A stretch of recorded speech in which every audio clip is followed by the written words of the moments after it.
And I felt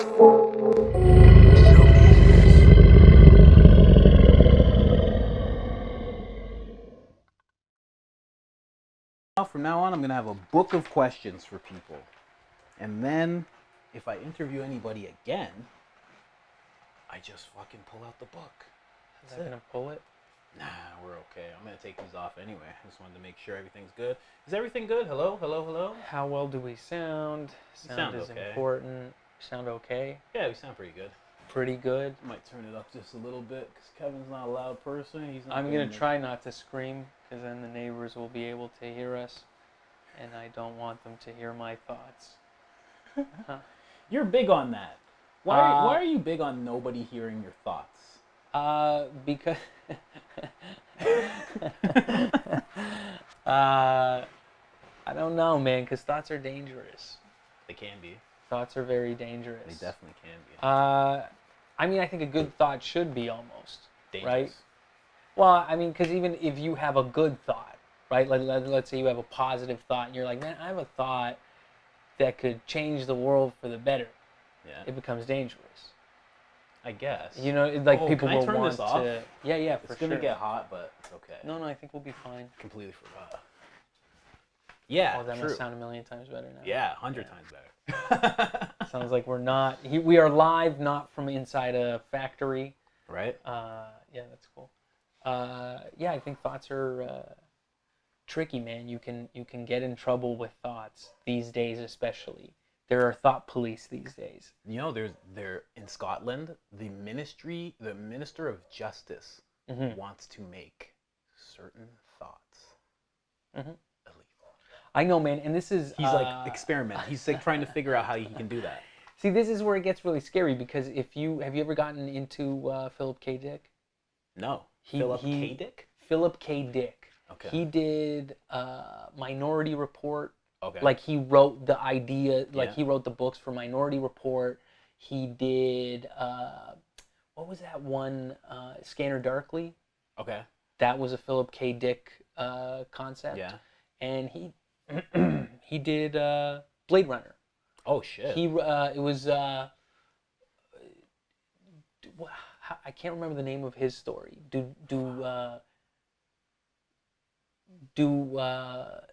sheep dream in their sleep or something like that? Electric sheep dream in their sleep. Something I can't. I'm misquoting him. And I fuck. It's like what Blade Runner was originally called something. Oh, it was like a different thing. It was based on a book by Philip K. Dick called this. Pop it up right here on the screen. Just yeah. True. It was written by that, and it gets to when he did Minority Report. Yeah. That was the thing that was like, man, that's very much like kind of where we're headed. Where if you can figure out ways where you can just interrupt people's thoughts, and you can go, well, then you can get in trouble for just having the thought of something evil. Of course. Which is absurd because I feel like you can't make good art unless you have absurd thought. Yeah, you know what I mean? You can't. 100%. So like Quentin Tarantino movies wouldn't be shit if this guy wasn't allowed to think extreme. Of course. He doesn't act on it, so there's nothing wrong with it. 100%. Right?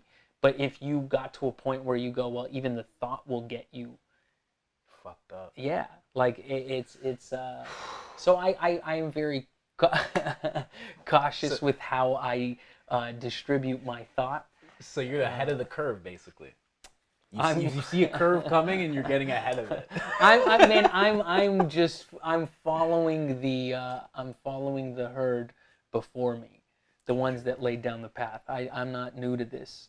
I see it now, right? I just see how they're doing it. I see the way that they're busting up people for. They've been doing it for a while with comedy. Comedy's been on that little slope for a minute of just them going like, hard. Policing with who's saying what, and you're like, oh, we're working in a world of words and jokes and just thought, idea. So to be able to try to restrict that and limit that, right, as fucked up and I don't know. I think what this goes back to what we were talking about. Maybe it's just people being lazy because nobody's gone through the challenge of doing that. No one's accepted the challenge of like, hey man, I'll try to do those things and see what it's like and feel it out for myself. It's like people that have never done it, people that have no clue what it takes to do. You know, and now they're all of a sudden dictating it because, like, in a conversation they once had with someone, their feelings got hurt. Right. You know, like it's very, we're at a interesting time right now. It's very interesting. Yeah. It's very odd what's happening. Very. You can see it, and it's weird because there's a show on Netflix, and watch it if you can. You'll actually really like it. It's called The 3%. Okay. Okay, and it's about 3% of the population is like elite. Like they go off to, it's called the offshore. They go to a place that's like super nice and we're like the dregs of society. Like in Elysium? Yes. Yeah. Kind of like that, but like they're not as advanced. But to go to this 3% place, they don't tell you that you have to get like sterilized. Spoiler alert for anybody. You got to get like but it's like a bunch of shit that happens, and basically watching it makes me think because I've seen like there's a woman from Venezuela, and she's. What if that's, how do they sterilize them?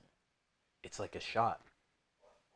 Oh shit! Oh my god! Oh my god! Oh no! Come on, are you for real? This is not even planned. Wow. Yeah, it's a shot, and then you can see it. You can see it after. Like the immigrant shots that they used to give. Yes, it's almost like that, like a little dig. Are you for real? Yeah. They're sterilizing people. Yeah, well, no. I never looked at it, man. See, I thought about that too, man. Where you know the whole Bill Gates talking about microchipping people. Yeah. You see how he did an interview where he's like, he starts talking about the microchips. Yeah. And that made me go, like, wait a minute. Nobody was saying microchips. Mm-hmm. Who said microchips? Like, they're saying microchips. That's right. I never said microchips. I was saying poison. And then they all of a sudden go, oh yeah, nobody said microchips. Like, nobody asked microchips. That's right. That was never the game they were playing, but they came out and were like, yeah, there's no microchips in it. But they're sterilizing people. Oh, that's so obvious. That is. They make you think that it's like, it's all this other dumb shit, man. They're putting microchips in you. Because that would be the key thing, right? Because that's the easiest thing to do, man. Just don't let people procreate. Yeah, because who cares where you are in the world as long as you can't reproduce. Oh. That's so, wow, yeah. And have sex out there, people. Procreate while it's still available. Yeah, while it's still allowed. Bill Gates. Oh, that's like going to Children of Men type shit. Children of Men? What's that? Isn't that was that the right, Clive Owen? Clive Owen? Who's that? Have you never seen that? That British dude? Maybe by he was face. in, yeah, I think he was in one of the Guy Ritchie movies, maybe. Really? He's done a bunch. He's done American film as well. But, okay. Clive Owen does this, I think it's called Children of Men, yeah. And Michael Caine is in it. Mm-hmm. It's about this, they're living in this time, and I think it's right around this time. Shit. And they're living in this time frame where there are no more babies being born. Mm. And so, like, they actually have a countdown of who the last babies were. So, like, when the baby dies, and then they're like, that's the last baby that there was. Yeah. And then they stumble across this woman who is bearing a child. So she becomes like Mother Mary, like Mary Magdalene. Basically, like, you're the next thing. You are. And so it becomes about trying to get her to safety so that she can have this kid. Because then that kid can procreate, probably. Yes, because she was able to procreate. Yeah. That's fucked. So back to 3%. Basically, yeah, you go off to this island, but it makes me wonder how far ahead of, like, because there's this woman in Venezuela. She's not in Venezuela. She's in America now. But she's saying everything that's going on now, it was the precursor to what fucked up Venezuela. And she's like, I'm seeing it all. She's like, they took away our history. They started taking away monuments. They started giving us restrictions. They started doing all this stuff. She's like, because she's trying to warn people in America. Yeah. She's like, I ran away to here because that's not supposed to happen here. And it just makes me wonder how far ahead people in South America are seeing shit like this. Well, I think that's why I'm noticing too. I come from like I come from a country where there was a civil war during my lifetime, so I got to see it and experience it, and I wasn't there, but like I had family in it, and we had to deal with that, and it seems like everybody from there gets it, because you see how a government functions when they're like really, when they're really in control, when it's really turning into these weird like authoritarian dictatorship type shit. Yeah. So I think like a lot of people I talk to, like a lot of family members and stuff, they're like, they're seeing through the bullshit. They're like, oh no, this is what we once went through in another country. Yeah. And we've seen the way this goes down. So they are very hesitant. They are very skeptical on what's being skeptical on what's being said to them or told to them. Crazy. But I bring that up because this show, the 3%, is like, it's dubbed over in English. You can tell everybody's South American. So it's like, what was this director thinking? What has he been through? Why does he know all this already? Because it's like, literally, I was just watching it. I'm watching season 2. It's already at season 4. So this was made years ago. Season 2, it's literally, there's a process, right? Process to go through. Everybody wants to be a part of the process because they want to go to the place that's like heaven. So all of a sudden, the government's like, hey, if you guys have any tips about people who are with the cause, because there's a cause, these rebels. The rebels, yeah. So if anybody has any tips, it'll get you further along in the process. We'll work your paperwork quicker. Yes. Fuck. Yes. So what happens is people start snitching on each other. They start snitching on each other. Sound familiar, doesn't it? Yeah, it's crazy. So one guy's just like, yeah, this guy was doing this, and he's a part of this thing, and then all of a sudden they take him away, and then the guys behind him, he's like, fuck you, and it's not even true. He just did it because he knew he'd get ahead in the process. Fuck that guy over. I just saw that in South Park. Cartman did that in South Park. True. He did the same thing too. Yes. That's funny. Man, it's such a weird show. You're seeing all this stuff. It's perfect parallels to what's happening now. That really weirds me out too, because it always makes me question that whole thing of like the predictive programming shit. Are they pumping us up to go like, get ready for this? Yeah. Are they warning us to go like, hey, this is coming? Exactly. Because I always wonder that, man. Because I do still always believe that real art does exist and escape and get out. Oh, yes. So I do feel that a real artist's gig to tell people and to just show those things to people, expose those ideas to people. I feel like there is always some that gets through. 100%. But it just always gets tricky. Especially in South America. Right. I would think it would be easier for them to like make some, because you can tell it's not like a crazily production show. Right. It's just what they could do there. And it's a sick show, and it just shows so many parallels, man. And then one of the guys who went to the process, and then all of a sudden gets kicked out. He like didn't make it, right? But he figured out the sterilization thing because he was at that point.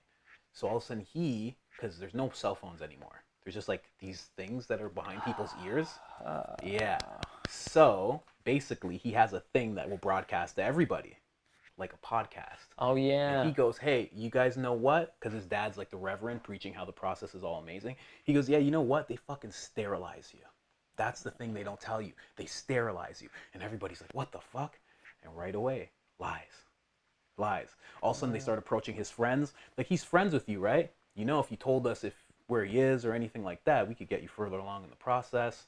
We could help you. Why would he make up those lies? And the thing is, and it's so funny because my girlfriend's sitting right beside me. She's like, why would they say it's a lie when they know it's true that they get sterilized?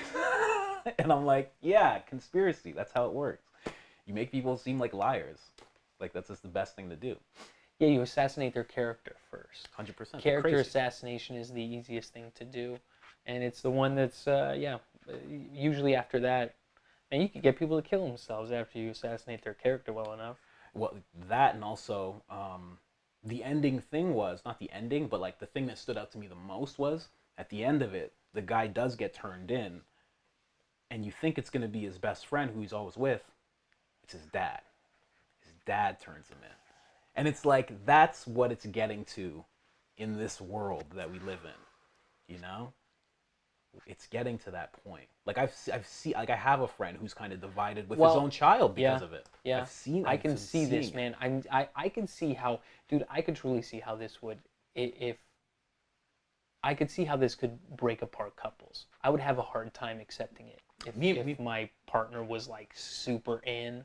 Me and my girl got into a fight because of it. Yeah, I could see that. And I was like, I can't believe you're doing exactly what they want. Like, I know. You're fighting with me about it's very... Because I don't wear a mask. I totally get it, man. I'm with you. I not wear one if you... I have asthma. I don't give a fuck. I really do. I have used the nebulizer my whole childhood. I had to use a nebulizer. So I'm on the list of people who don't have to wear one. Yeah. Mind you, I completely forgot.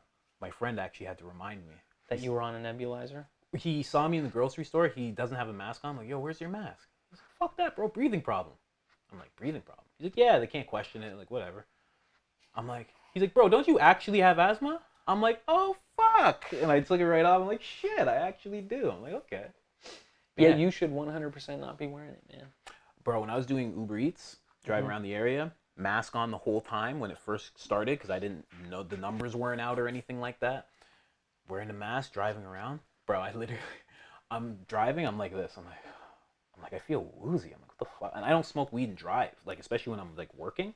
I'm like, what's wrong with me right now? I'm like passing out. I'm literally like, because there's so many conspiracies going on, I'm like, must be the fucking 5G. As I'm wearing this mask for 8 hours a day, I'm like, it must be 5G. Because as soon as I go to Thornhill, I feel fine. But it's like, yeah, you take off your mask when you're going home, and of course you feel fine.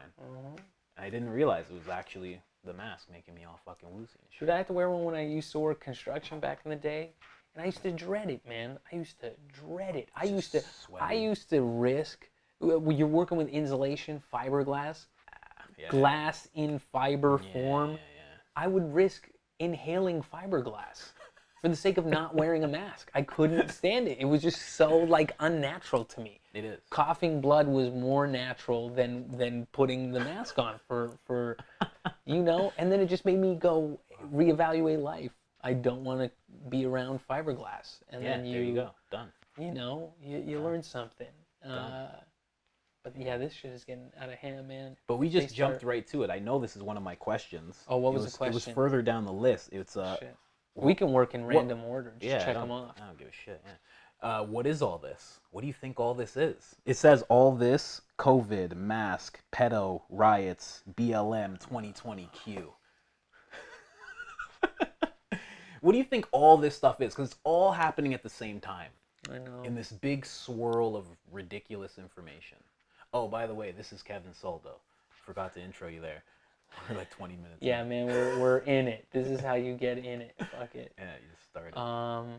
What do you? Yeah, what are we even doing? Is this a podcast? Yeah, this how is many episodes is this? I said you're number 38. 38. Okay, so thank you.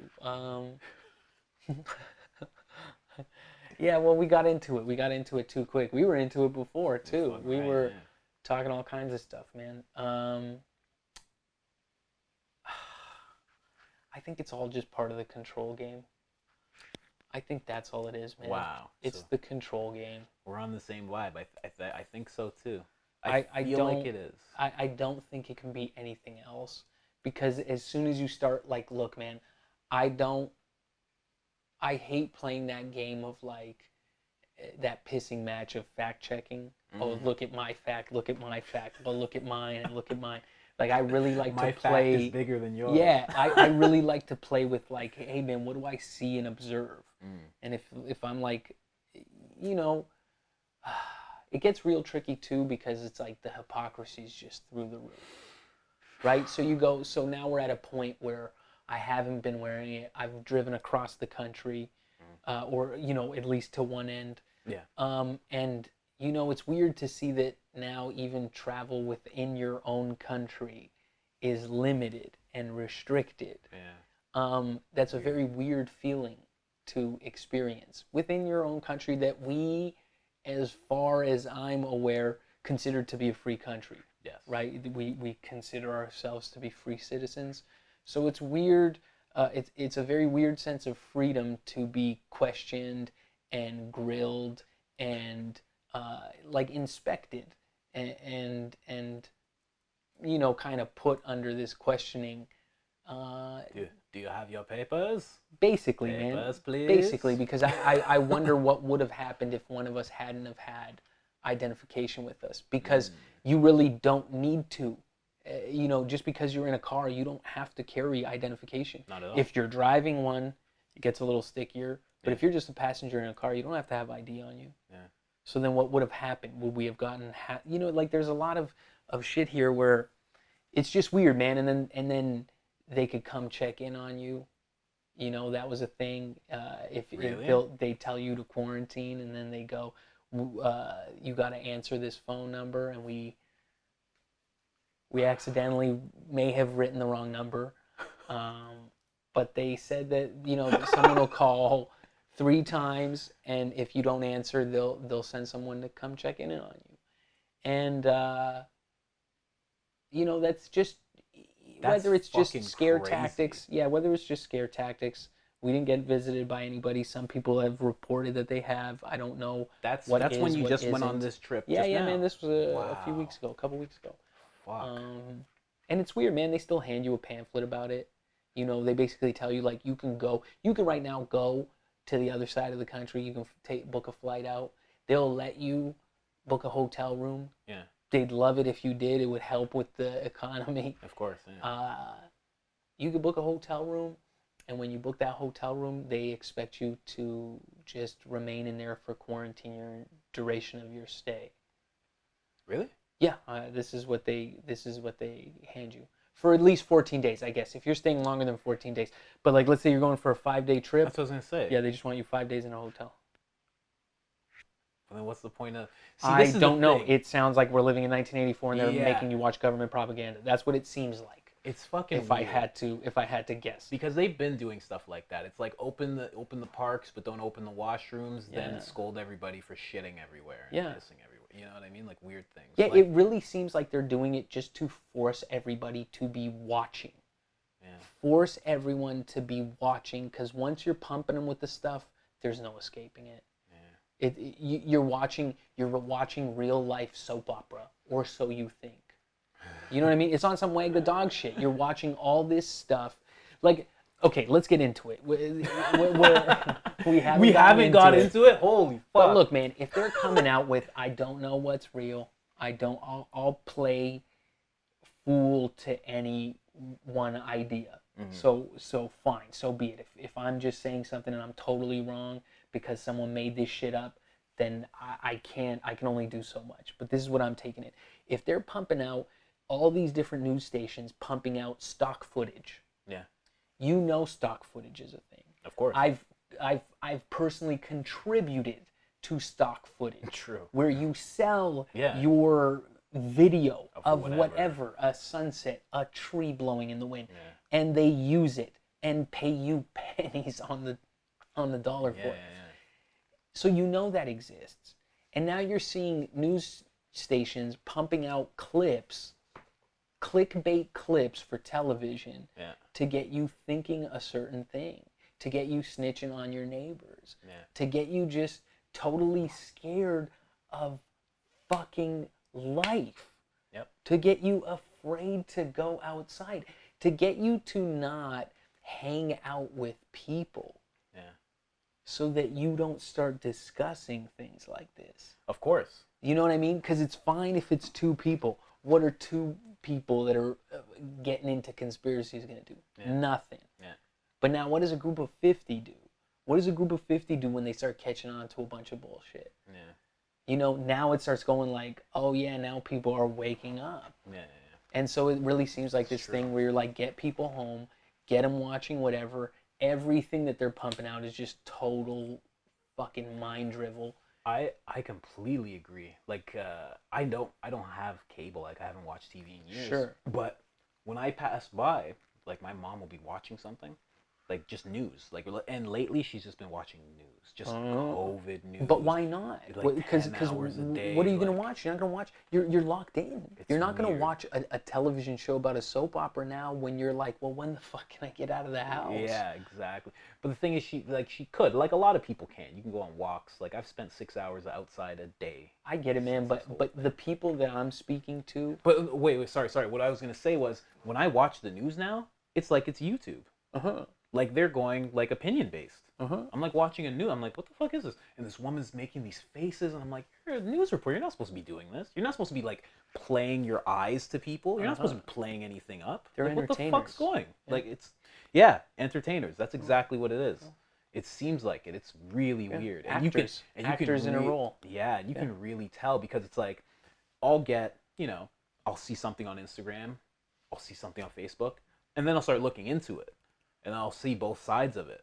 But then when you watch the news, it's like literally just Trump, Trump's the devil. Yeah. And COVID is murdering everybody. And it gets really scary with just how much gets unreported. Where you That go, too. we're gonna pump out this kind of dog shit story. When you go, man, there's some things happening. A bunch. There's a few things going on in the world. Yeah. And so it's very weird to see, man, when you see this big. And it's interesting. We're in an interesting time too, because you have the internet. And because we are spreading information very quickly now, where it's almost uncontrollable. Yeah. We can try so much, but you're really not going to break that. They're not going to be able to contain it. You know what I mean? Because it's just too much info too quick. Well, the thing is, like, they're getting to a place where they can contain it because they're just, like, deleting everything.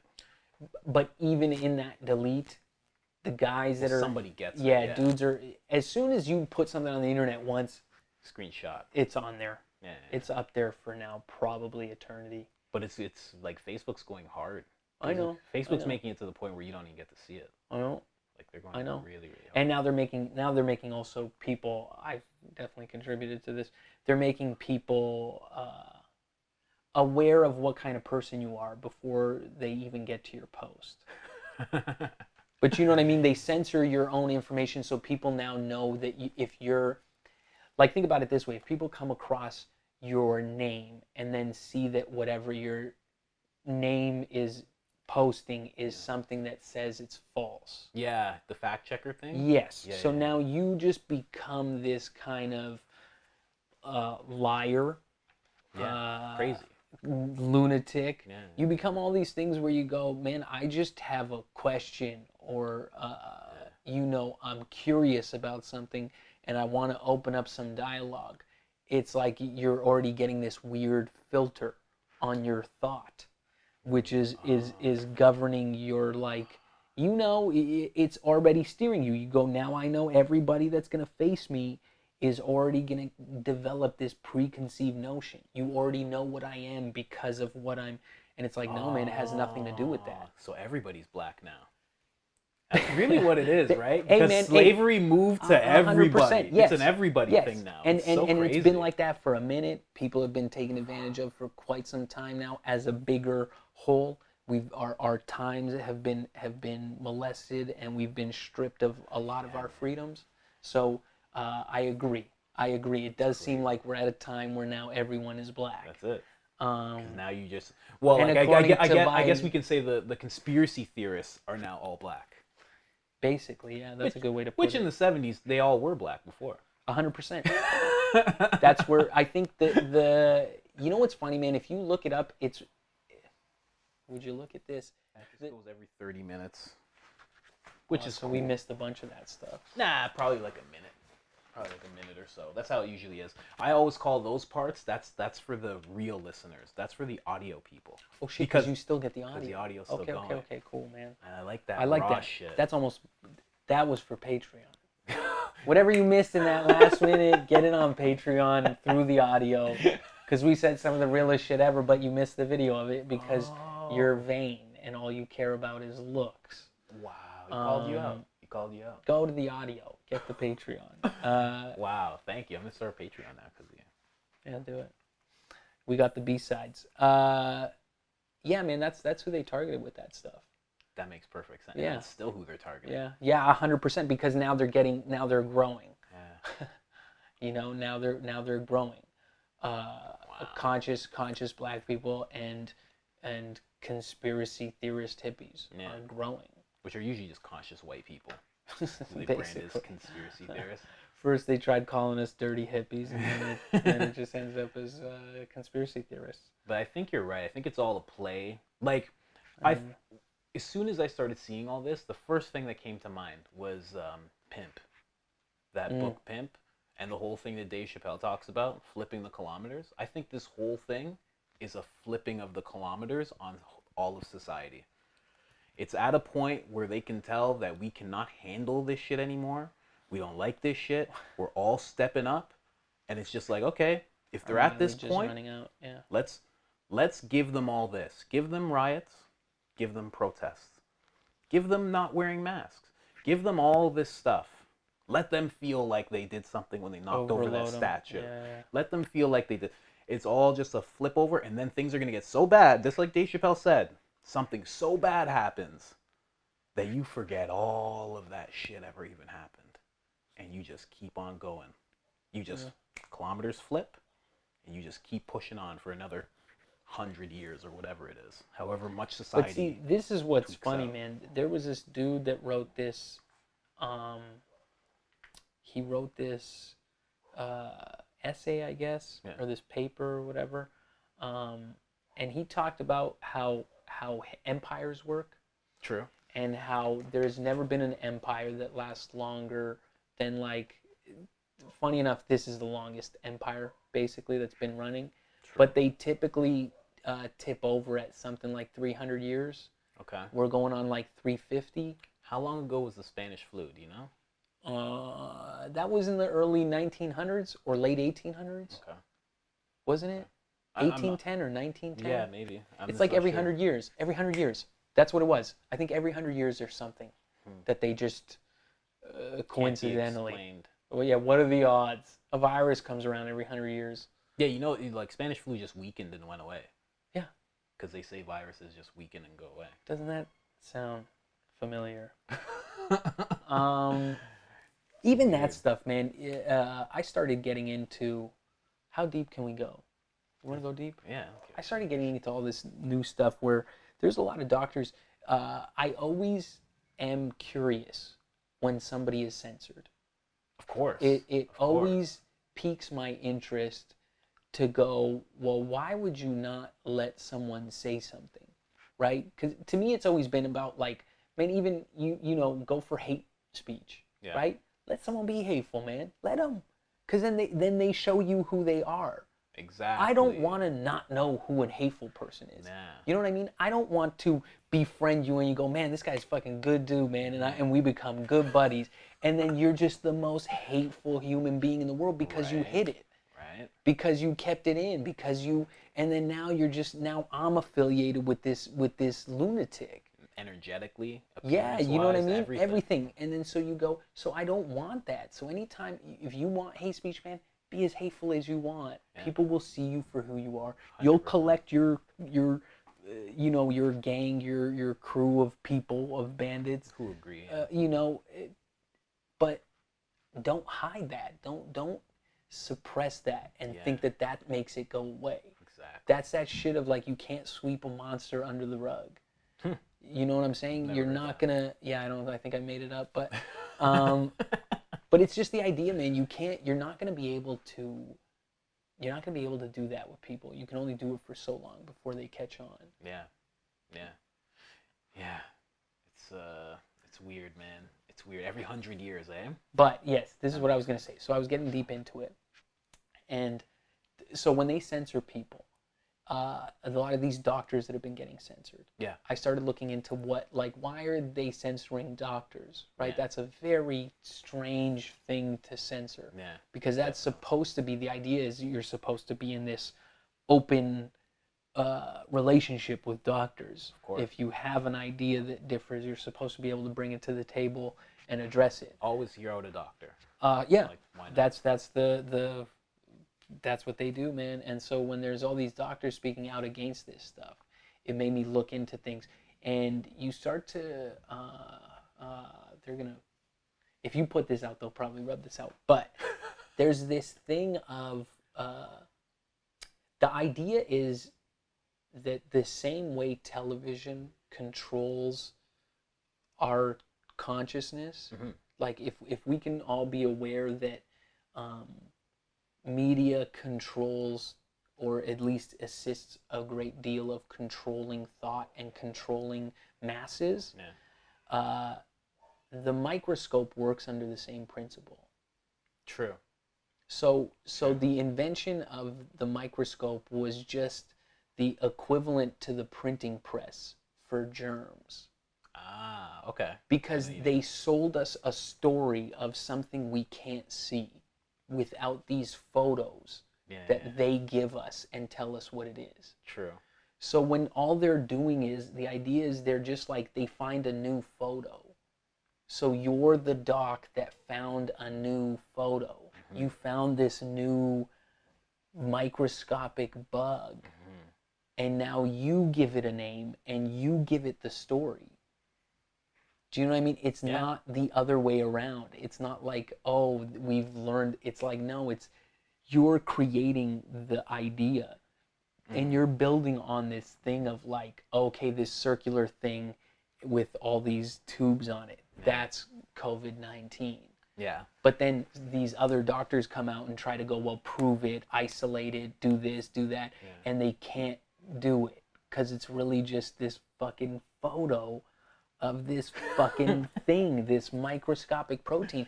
But it's to the point where it's got people mad thinking. Remember that? Did you ever watch that Simpsons thing where Mr. Burns becomes a germaphobe and he can see every microscopic thing and then it forces him to live indoors and he can't get out and he can't talk to the world because the world is dirty? That's where he looks at Smithers and yes, like, and the microbes they go, Freemasons run the country. That's exactly what it is. Ta-da. You see what I mean? Like, that's the kind of shit where you go, you've bought into something so absurd and you went full throttle with it and you bought in all the way. You know, and you go, that's where, because again, man, if you go, if people can get to a point where you go, placebos are real. A placebo is an actual thing. Our mind has the capability to alter our bodies to fall under the ideas of what we're told. So what are we talking, like herd immunity, herd sickness? I mean, man, how hard would it be? So what are the symptoms? Oh, well, it just so happens there's 20 symptoms. Do you fall under any one of these categories? Do you have trouble breathing? Do you snore? Does your right foot ever get numb? It's like you're setting out this net and you're like, well, surely we'll catch something. And then what happens? Oh, it turns out that this many people have it. Oh, the tests are always skewed. Oh, they're always a little off. Oh, you give it to a piece of fruit and the fruit can test positive for it. Like, you know what I mean? Now, I'm not saying that it doesn't exist. I'm not saying that you can't find that protein.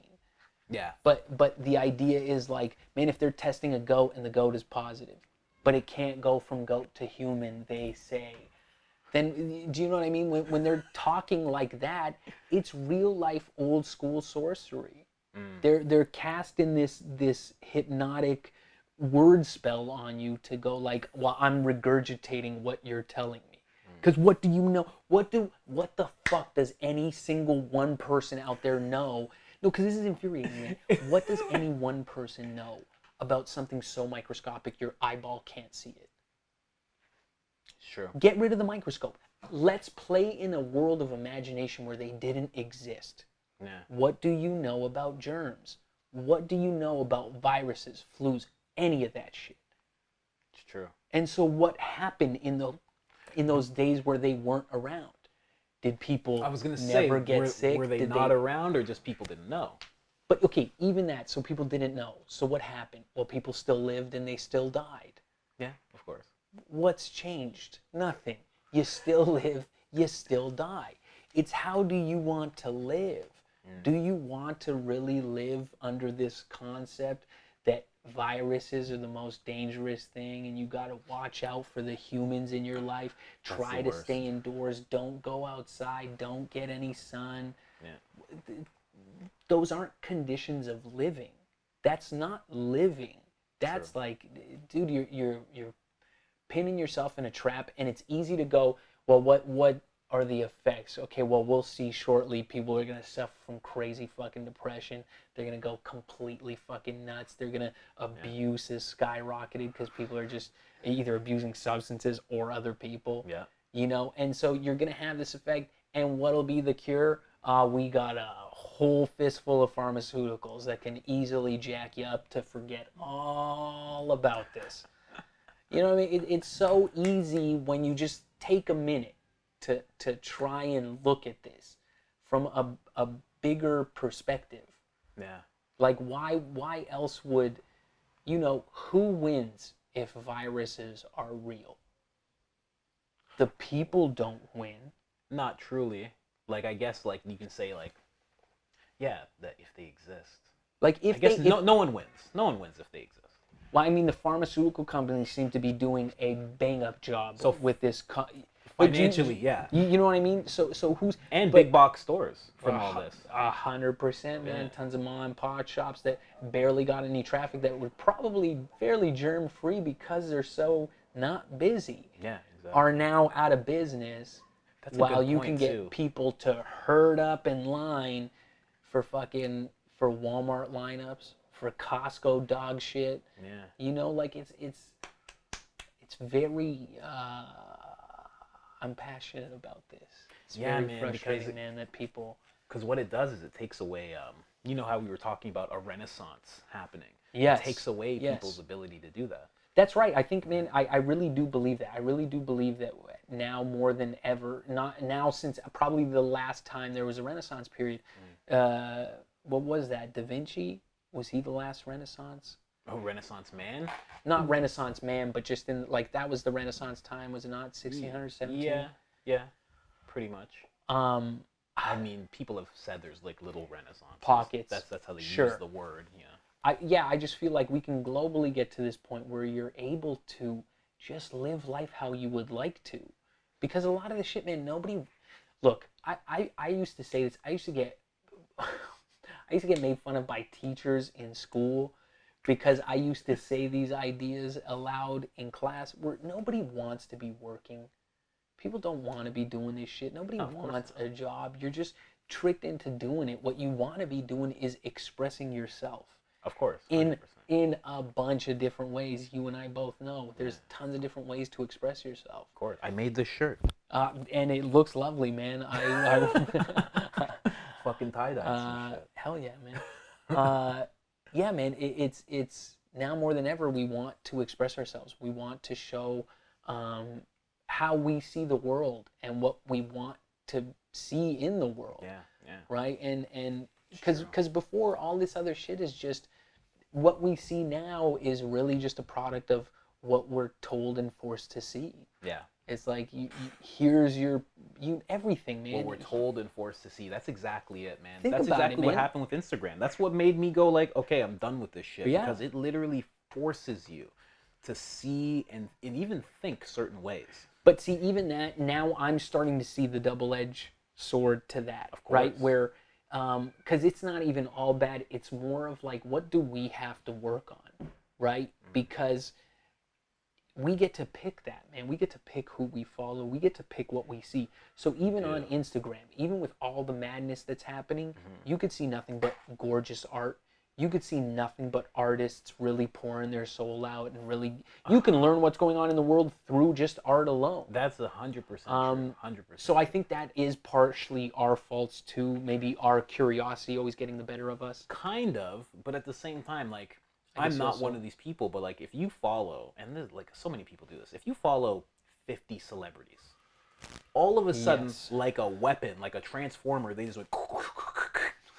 Yeah. Make sure you have your mask on. I'm at home. You at home? Oh, we're all in this together. Like, they all went into this whole fucking scripted thing. You can, and if you actually, you can play it just like there's that compilation of news people all saying the same shit. Yeah. There's a compilation of celebrities saying the same shit. We're all in this together. Oh, it's horrible being at home. Oh, look at my gray hair. Oh, I can't get a haircut. I'm a multi-millionaire. I can't have anybody come by and get a haircut for me. Oh, I'm fucked just like you. Like, all of a sudden, out of nowhere, celebrities who before were just showing you art, movies, music, maybe some bullshit they were selling, all of a sudden, Now they're a part of the thing. They became like Smith agents. Like just switched. Yeah. And that was a thing that I found a big problem, because there's so many young people. There's so many people in general following these celebrities. And then all of a sudden you go along with it. They're total poison. They convert the way you think. I know. If they can control the way people dress, which they do, they definitely control the way people think. For sure, man. I mean, know? it gets really dangerous when I think celebrities begin to get political. I think that gets very dangerous. I think that should almost be shunned completely. I think they have to. Yeah, at some point they almost do. I think you're forced to. But see, I think after watching that Jordan doc, that's why I have so much more love for that dude. Yeah. Oh, I didn't watch it yet. Man, watch The Last Dance. It's such a good story that if you have any like familiarity with that wave in the 90s, like if you remember any of the Bulls stuff in the 90s, you'll appreciate this, man. There's so many different I think it's like 8 or 10 episodes, and they take so many different angles to this one dude, but he never got political. While he was on top of the world, he never got political. He caught shit for it. Yeah. But he never became political. And I feel like, I guess, Michael Jackson never got political either, man. Near the end, he just got kind of conspiratorial. Like he went against he went against the music industry, which I think is a very important thing. I think that's like, I think that's a very different beast. I think that's also a dangerous beast that Michael took on. But again, he just, Prince he never really went, Prince as well. And Prince also never really got political. Or maybe he did. Both went against Sony. Yes. Sony is a very... They make good game consoles. Fuck that, man. Fuck the game I'm tired of this gaming shit, man. No, I'm on it, man. I'm on a tear for this gaming stuff. I am getting fed up, and I get it, and it's also... Okay, I accept the fact that I'm upset about this because it's a projection of my own life. Okay. But I'm getting tired of how many kids are getting taken down by video games. Taken down? Yeah, like, man, their whole lives. Dude, I talk to so many people, and it's like all they've done is just video games. Yeah. And it's like, man, I've been there. I've done that. I've put so much of my life into that. Wow. It's such a fucking crapshoot.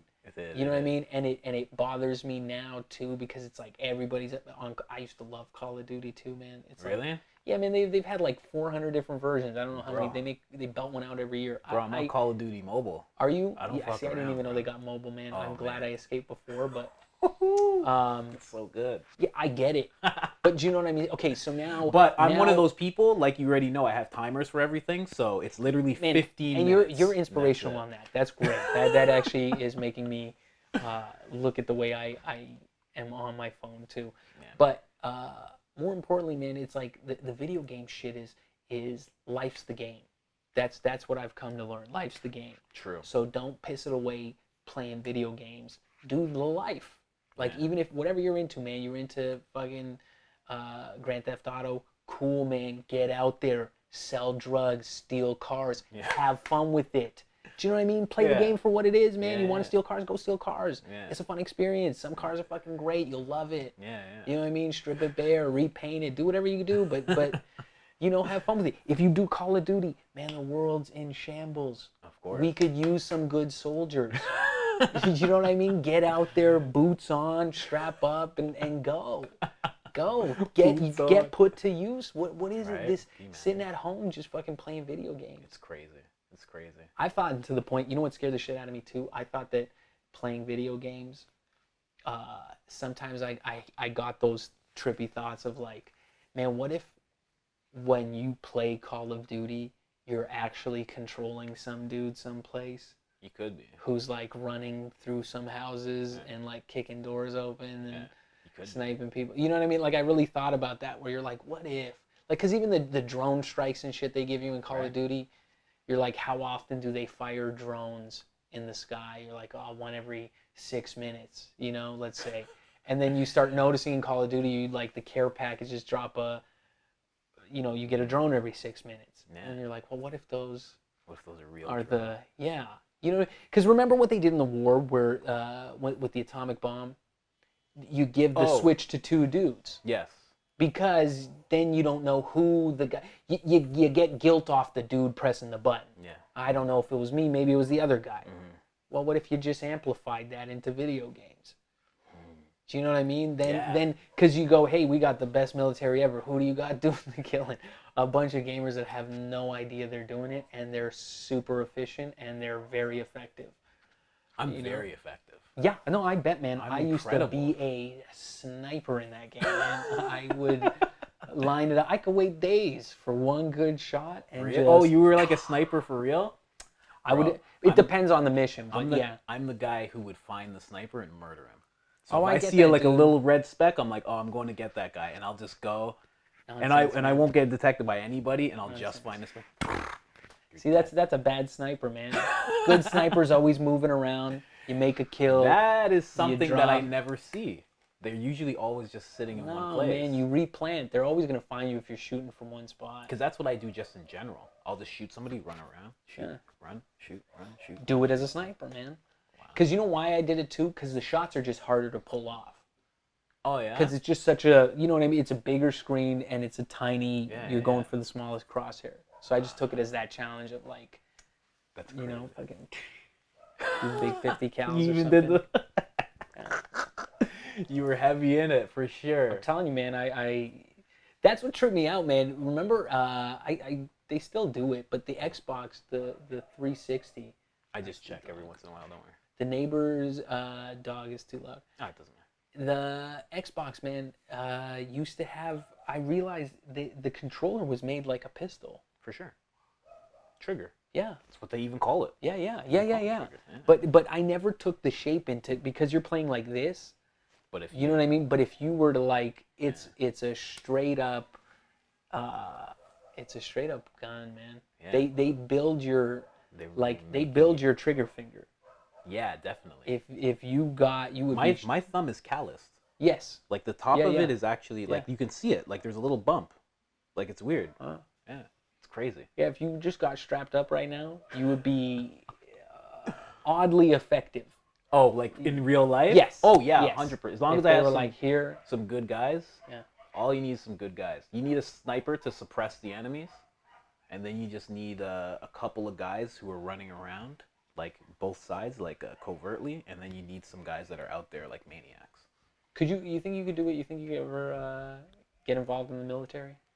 Yeah, for sure. I would be fucking amazing in the military. Now, you think you could? Because I was very anti-military for a long time, Me too. Me too. but now I will fight for the right thing. yes, me too. 100%.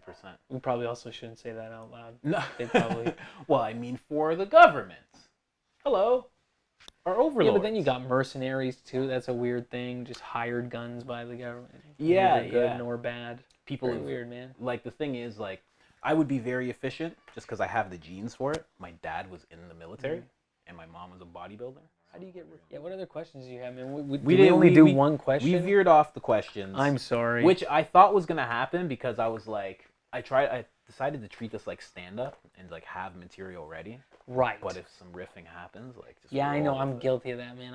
I'm sorry. I always take it everywhere. No, yeah, that's what I wanted This to way, do. that way. I figured that would happen. That's why I was like, just What like- other questions do you have, though? I do want to get. I feel bad not. Let's go from the go to the top. Getting off the phone and social media. How much better is life? See, this Because is you good. said that you're off Facebook. Yeah, I just went on a trip by accident when I went to the East Coast. By accident. Yeah, it was more like we were doing our own recon, man. Went out and I didn't bring my laptop with me, and I treat Facebook like a gun, where it's like in Florida to get access to your gun, you need it's a two-step process. Okay.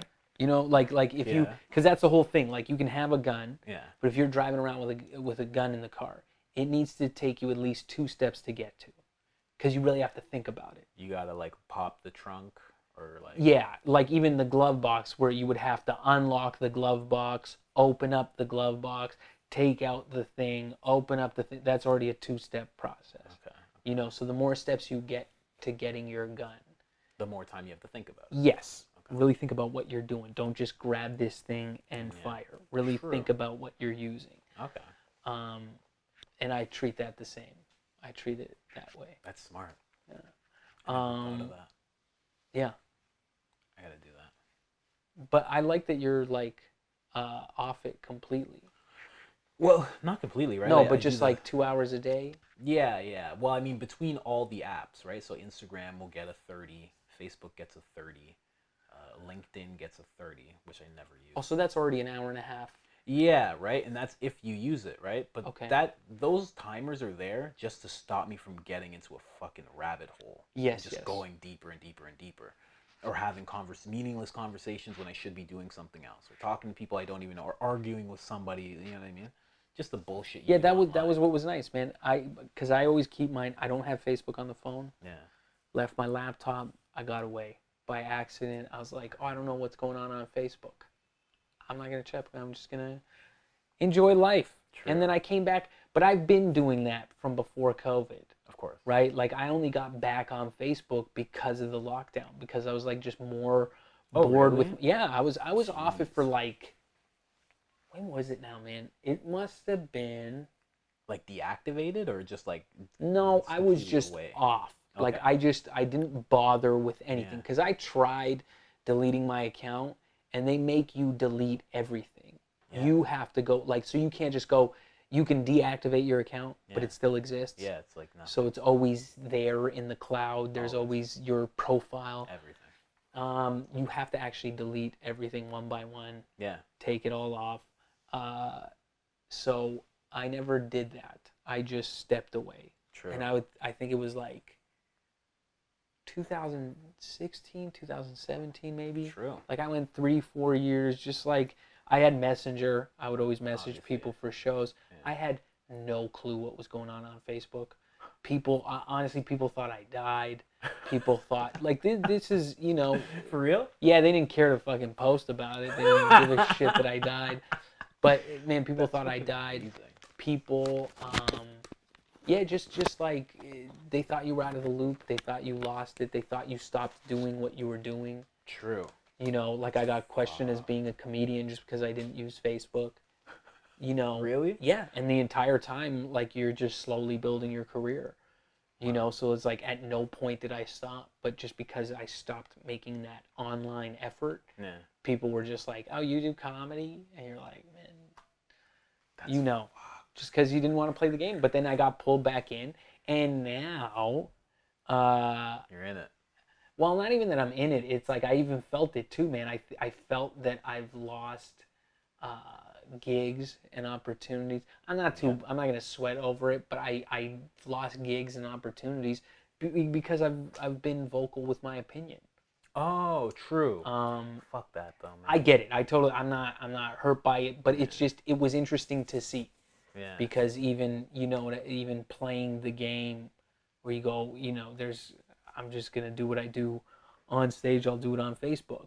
But then it just becomes, people take it a very specific way. Well, nobody has a microphone when you're on stage. Everybody has a microphone when you're on Facebook.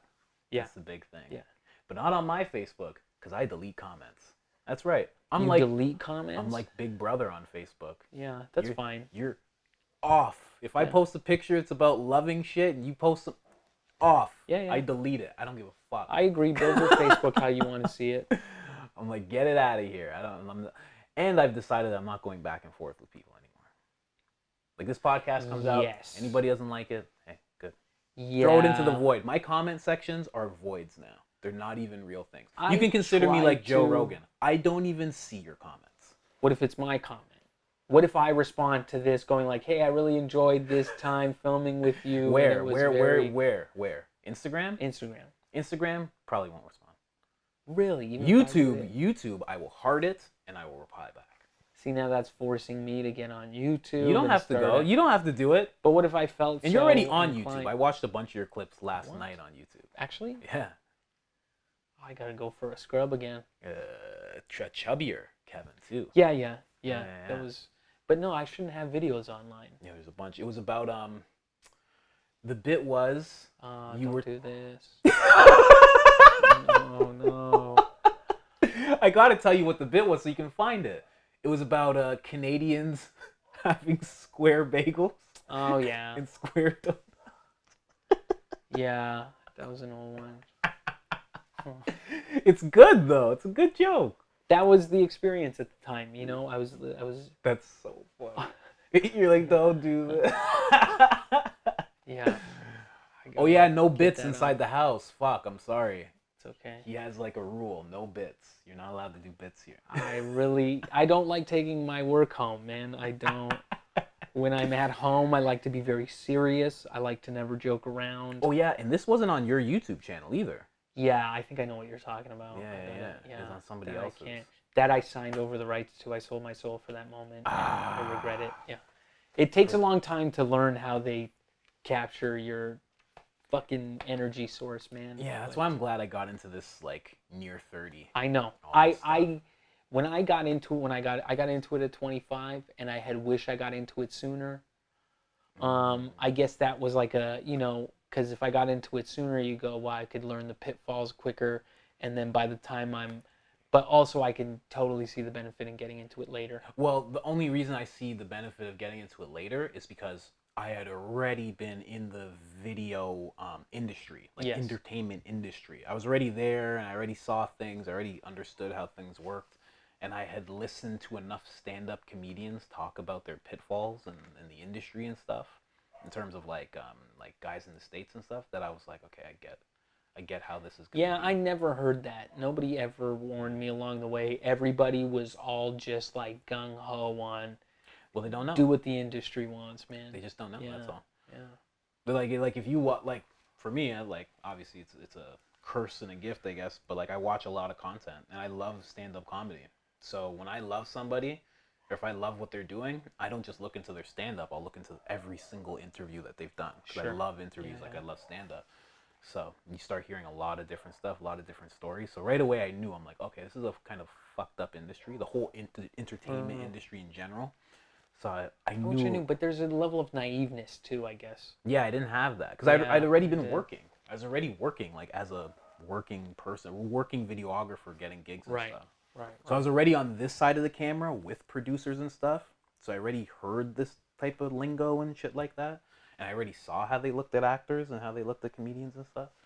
And they throw you guys together. You guys are like in the same kind of thing, which is odd. Man, I remember being an actor and then working as the guy on the other side of the camera, and how different the same people treat you. Oh, yeah. It was mind blowing. Yeah. It was legit. Like you go, hey man, how come you you're there going, you were a lot nicer to me when I was The actor, the talent. an actor, yeah. course. But then you go, but I'm still me, and now I'm here, I'm still me. and you're treating me different. Yeah. That was a very surreal feeling. Because I guess typically is like when you're on one side or the other, the idea is they don't let you cross over, I guess. It's like, It's just not seen. It's like you're an actor. Why would you do anything else? Why would you even want to do anything? Well, for me, it was like, because I always, like, man, I had an intrigue in it. I have an intrigue in film.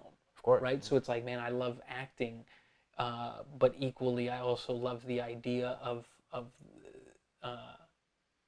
the cinematographer. Yeah. Of being able to line up the shot and see what it looks. I love the idea of the sound guy really capturing every small bit of sound that is in a room. Yeah. Really listening to what's around you and what's like. There's something to appreciate in every aspect of it. So I did that. yeah, absolutely, I man. studied And with different people. and so it's just weird. It's weird that like they don't encourage that crossing over. If you're the sound guy, it's like stay the sound guy. Yeah. They won't Be the sound guy. You don't want to be an actor. Yeah, they don't want you to do that, and they don't think that you really have the chops to, because they think it's like a certain kind of person that's going to be an actor, and a certain kind of guy that's going to be a sound. Yeah, they don't like letting people know that anybody can do it. Yeah, and that's a big thing, right? Then also you learn that these are just skills that you can acquire over repetition. Yeah. Like my video guy, like I studied heavily with my video guy. Like I learned everything to know about video, and then same thing with like a cinematographer, and then same thing with like a podcast. Like I did a bunch of stuff. Like I've went through a bunch of different crafts because I love film too. The only thing I haven't been able to get is like a director, but now I have my friend Miguel, I should say, and he's gonna show me some stuff about directing. Yeah, I took advantage of the acting role. Yeah. When I was acting, I was like next to the. There it is. What? What was it like to be in Filthy City? Oh yeah, that thing. Yeah. It was a lot of fun, man. Is that It what you're talking really- about when you're like the experience of being an actor? Are you talking about this Yes. film specifically? I mean, I've been in like commercials and stuff too. But Have you? That's, yeah, but that's total soul selling shit. Commercial life? Yeah. It's hard. This was an indie film, man, and it was the most fun I've had on camera. Really? I've done so many like sketches and so many, Okay. you know, like little things, Yeah, like yeah, you're yeah. trying to do promo or Yeah. this or that. I've done it. Indie film was the most fun. True. Where you're like, it was cool because it was just that. It was a group of people. Nobody was like tainted by industry. Nobody was like, I'm here for overtime hours. I'm here for, you know, it was just dudes that they appreciated their craft. Yeah. And everyone that got together was just like this craftsman at what they did. They loved it. Yeah. And it was just fun, man. It was like super late nights, long hours. The crew was like unbelievable. They worked their asses off, and True. it was cool, man. It was a warm experience. It was like you saw this family experience. That was like, ooh. That's nice that you've had that. Yeah, it was very weird to feel that, like where you go, oh man, there's like this family vibe to it. Yeah. Everybody's looking out for everybody. True. Yeah, it was cool. But then you do the other side of the camera and they treat you like shit. So, well, I was just gonna say, I have my indie film experience on the other side of the camera. Yes. And it was horrible. See, now I can Hands say down, that worst experience in film I've ever had. And I found that the tier A movies were such a better experience. tier A, Like being- Disney. It was a Disney movie I was on. And that Suits one was and stuff horrible? like- no, that was incredible. Oh yes, okay. Great. See, that I get. It was weird. I get that when you start getting involved in, like, if I was on the other side, Yeah. I would make sure that I was in a unionized field. Right? Just Like, it was because weird. you want to be treated as you want the respect that you deserve for what you're doing.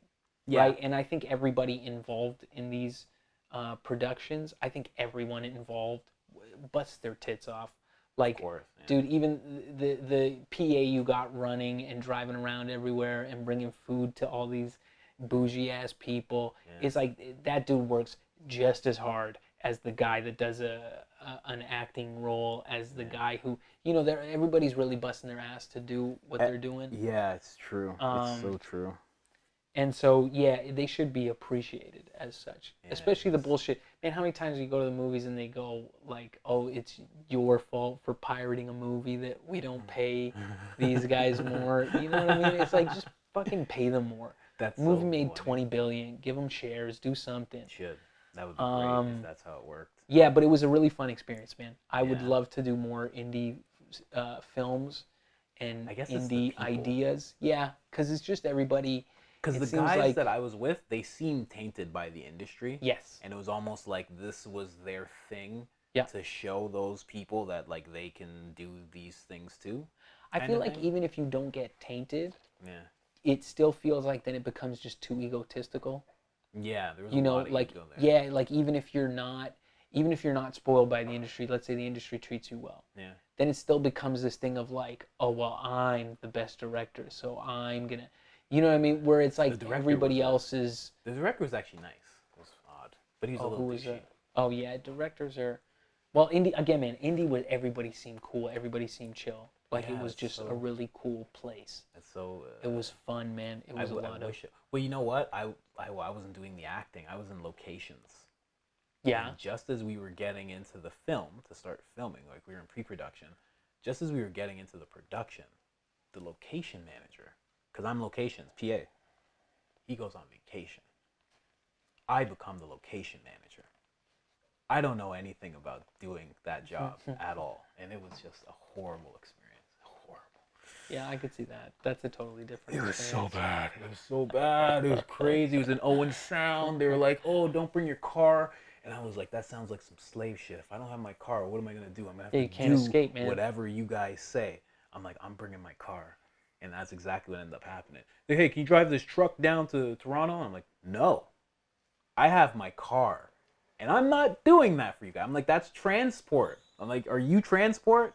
I'm like, "Why are you asking me to do it? I'm locations."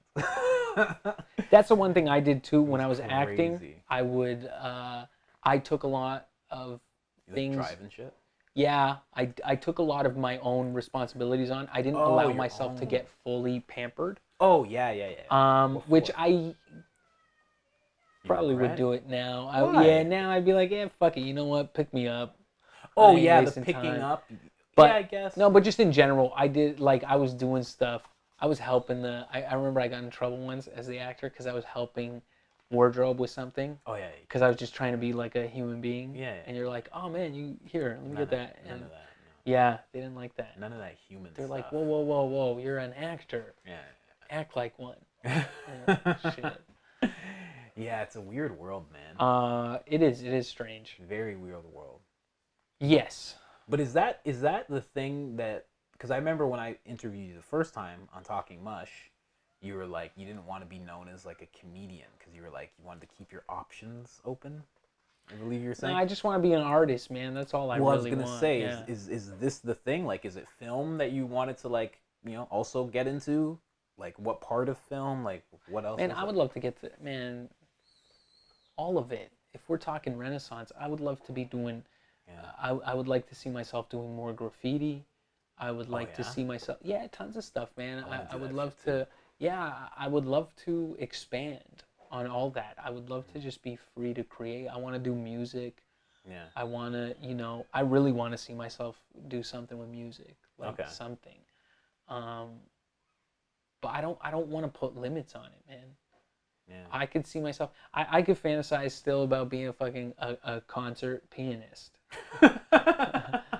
But for real, man, I would love to. I take a gig as a maestro just to see what that experience is like. Like a real maestro or an acting maestro? No, man, I would love to like actually maestro? I would love to have access to an orchestra of musicians. I would love that more than anything, man. Well, yeah. If you could just like point to the brass and and you fucking get the flutes doing blah, blah, blah. I would just love to. I would love to do that, man. I don't want to like. Yeah, I don't want to put myself in this one thing. Like all I do is comedy. I love comedy, man. I love the art of stand-up. Yeah. I love that art of, because it's the most freeing thing, right? There's no even this has to get edited. We talk as real as we talk. You still got to take it, stop this, pull it out, put it in. Stand-up's the only thing that has that, like, just that instant feedback. Yeah. Stand-up and preaching, maybe. Teaching, preaching. No, because there's no you feedback. Didn't agree with that person. You can't fucking yell at the preacher that this is bullshit. You can't boo a preacher. I think in a good preaching place you can. At a lit church, you'd be able to. Yeah, question the preacher, man. Let him talk to you. But yeah, I think that there's just something. There is nothing better than it, but also I don't think that that's all we are. Yeah, that makes sense. Because it's always like Carlin was an actor. Carlin, man, I knew Carlin from Bill and Ted's. And I knew him from Shining Time Station. That's what I knew. Before I ever heard him say a stand-up joke. 100%. That's all. And before I was ever even aware of the opinions he had towards the world. And it made sense why my mom was always like, "Ha, it's him. Hey, George, look at him."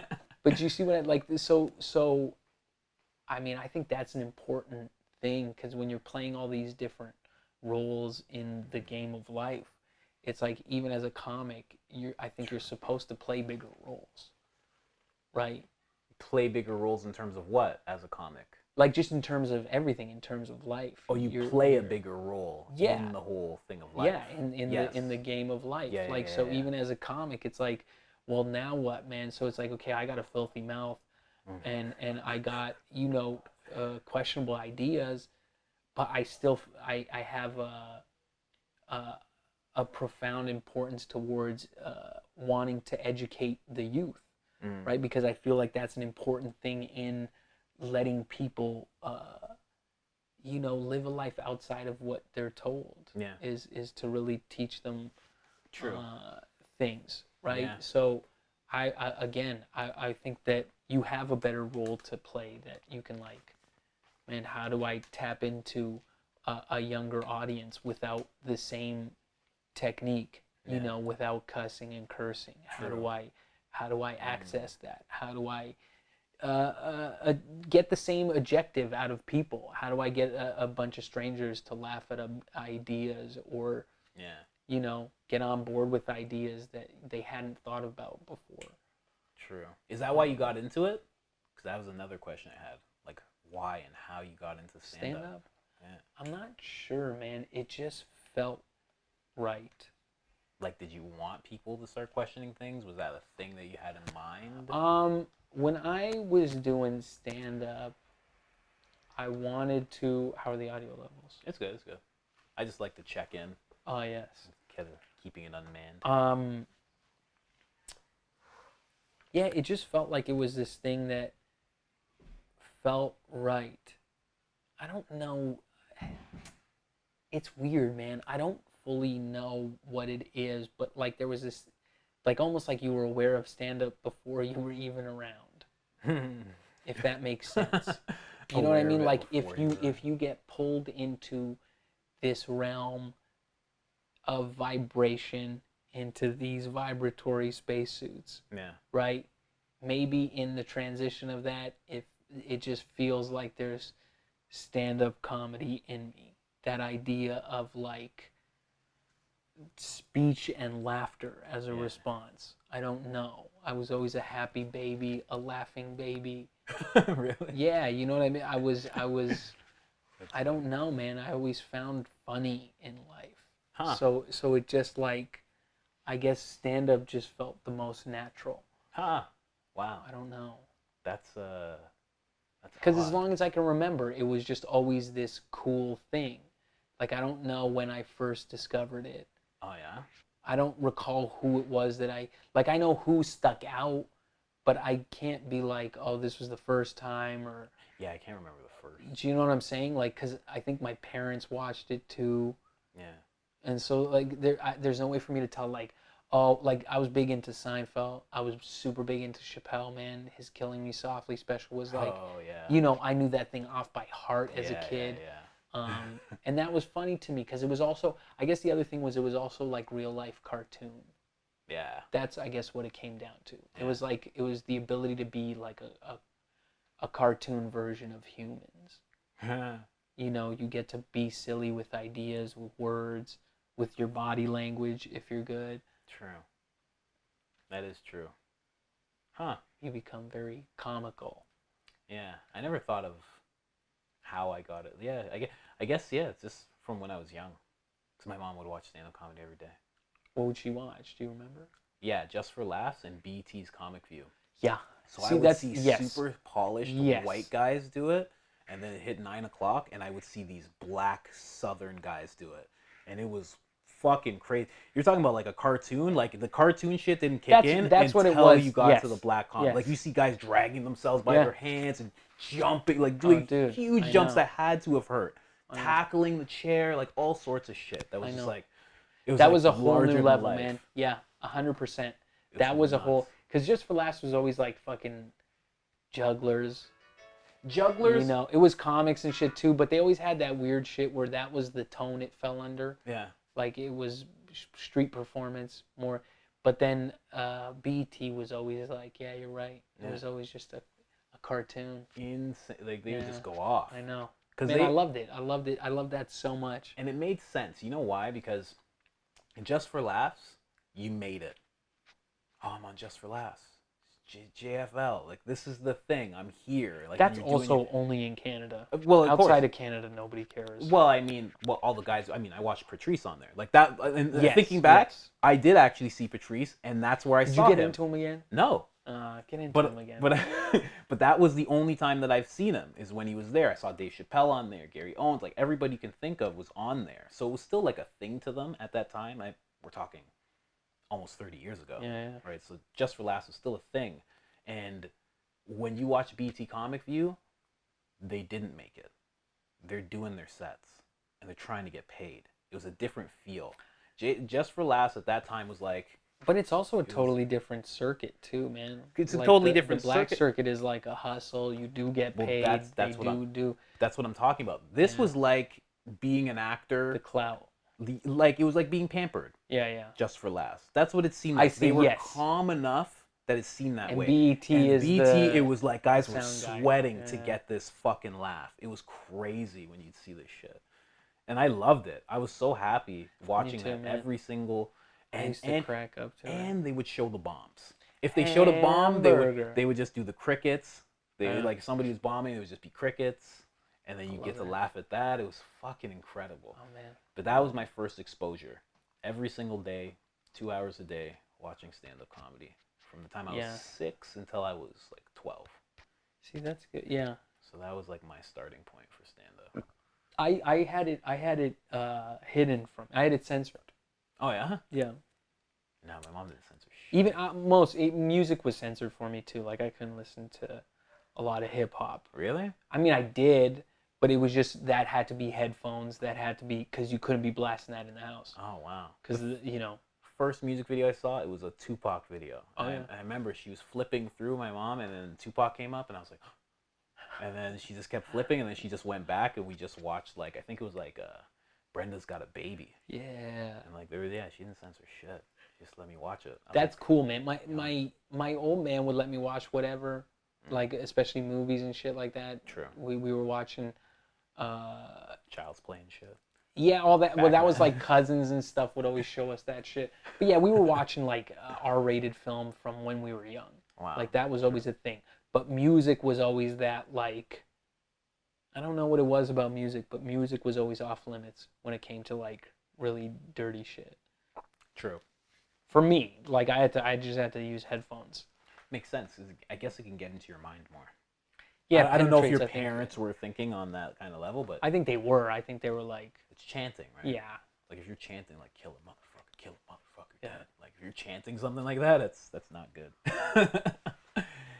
So yeah, that's your origin story, eh? That's what I was looking for. I guess so, man. Yeah, radioactive ooze made me funny. Oh, can I ask this one? So, what has changed the most about you since you started doing stand-up? Anybody who like knows you at the beginning, they're like, "Yep." I don't know, man. Life changed me the most. Yeah. Yeah, during stand-up. Yeah, I just got to experience so much that I'm not sure I would have experienced if I was stuck in a regular life. True. And did this affect the material at all? Did it affect? I think it affected me as a core being through and through. Like, and I think it's been a full process. Okay. Right. Like, I think it's allowed me to see a lot. It's given me new perspective on things. It's introduced me to new worlds and things. True. So it's yeah, man, I've gone 360 degrees around the sun.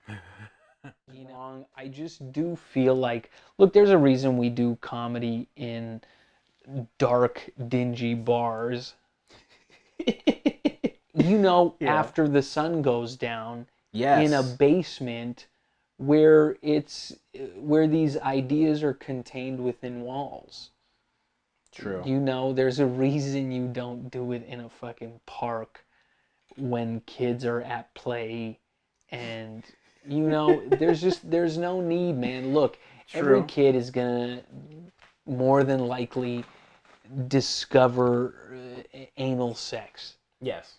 You don't need to hear about it when you're 7 in a park from some you know, weird dude on a microphone. You know, I mean, shit, man, even kids will get raunchy. I was probably talking about that shit when I was, you know, for me, I guess as young as I can remember. 100%. You're getting raunchy with the homies. Yeah, like you're there just talking shit, and you know, you talk rotten, but you don't experience anything. Turn your head that way. Oh, because it's the other. Yeah. One outside of there. Sorry. Thank you for that. Yeah, man, it's I do find it now more so. Like I see myself censoring myself around younger kids because they're gonna hear it. That's fine. Just let it be in the right place. Because I do think, man, if you're walking through the grocery store, there's no need. You can. I'm not gonna police you. Yeah, obviously. But there's no need to be screaming like obscenities. You know, in the like if you're like this fucking app. Yeah. We don't have to do that. That's true. You can say other things. You can also say that. You don't have to say it right now. But yeah, in this moment, in this instance. But that's in life. What about comedy? Like, are you doing that with comedy at all? Absolutely. In the sense of just What? Oh shit, the rug. the carpet's a real thing too. It's a living being. It's my magic carpet. It's to an extent, yeah, absolutely, man. Because when I first started, I would take a lot more liberties with those naughty words. True. With the forbidden words. You say fuck a whole lot more. You're almost using it as a filler. Yeah. So rather than actually sculpting my craft, it would just be piling it up with a whole bunch of fuck shit pisses. You know what I mean? Like you're really, oh, so this fucking guy tells me this fucking thing, and then I'm like, fuck you, I'm not fucking doing this. Oh, you go, that's a lot lot. more. But do you know what I'm saying? And you Yeah. really, and it's not just fucking, but it's pussy, it's dick, it's tits, it's all these things where you go, man, they're all beautiful words. Yeah. They're all fantastic. They're all very funny, humorous words. But they're like an ingredient. Yeah. Do you know what I mean? You want to just sprinkle it on. Yeah. I want my meal to be well-rounded. My material. Like okay. I want, you know what I mean? I want the bite to be the ideas I'm trying to get across. True. And I want the naughty jokes to be sprinkles and seasoning on that meal.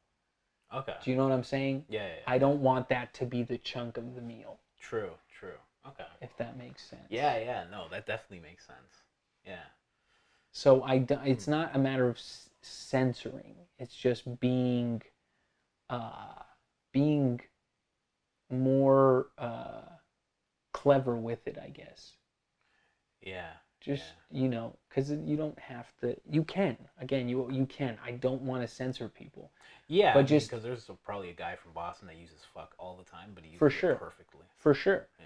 But even in regular conversation too, I want to be able, and I've done it, and again, this is probably also just me projecting, but I've been there where I've taken all those liberties, and so if you want like a conversation to progress, you do have to use certain language, like just in general, right? Like if you're gonna talk about higher ideas, you got to do it with a certain sense of language or vocabulary selection to keep it going. Otherwise it's just if we're gonna, because otherwise it just becomes like like you're watching a hockey match or something. You're just you bring it lower brow that it needs to be. And then it just kind of stays in this one area. Like it's hard to get out of that. Yes. And again, it's not a matter of not doing it. It's just, And that's why you have to pepper it, because if you were using it crazily and then all of a sudden you had a part in your act where now you're trying to go intelligent, it's harder for people to believe that intelligence because you were just going off like the fuck binge, like everything. I mean, again, if whereas if you just do it intelligently and then all of a sudden you drop it in the right place, it becomes really funny. It's very tasteful. That's what it is. It's the taste. Like, think about it, man. If it's pepper, if you put too much pepper, it's going to taste like shit, right? Like, if you just put too much, you're like, I can't eat this. I can't consume this because it's too peppery. Right? And likewise, too, if you just put too much pepper on one spot, you're eating it, and then you're like, but I'm assuring you, I go, no, the rest of the sandwich is fine. It's just the one spot with pepper. And you're going to have a hard time enjoying that meal. Right? If it's too, you go, man, this is just too peppery for my taste, I guess. True. But maybe some people like a lot of pepper. Yeah, that's the thing. And the power to you. But Like for me, like when I watch comedy, I don't give a shit if they're swearing or not. I don't give a shit if they're swearing in hyperdrive. It doesn't even like stand out to me. But that's because of like my own upbringing. Like I grew up around a lot of like Italians and Israelis. I always grew up with it in the house. It was restricted, and I respected it as such. True.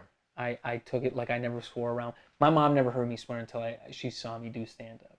Oh yeah. That was the turning point where she's like, okay, my kid. Wow. So at 25. Yeah, that would be the first time. Wow.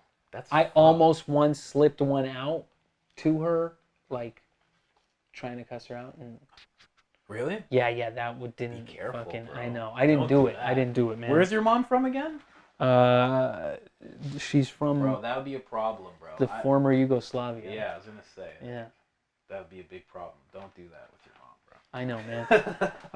But yeah, that was the first time she ever heard me swear. So it was like, That's pretty fucked up. yeah.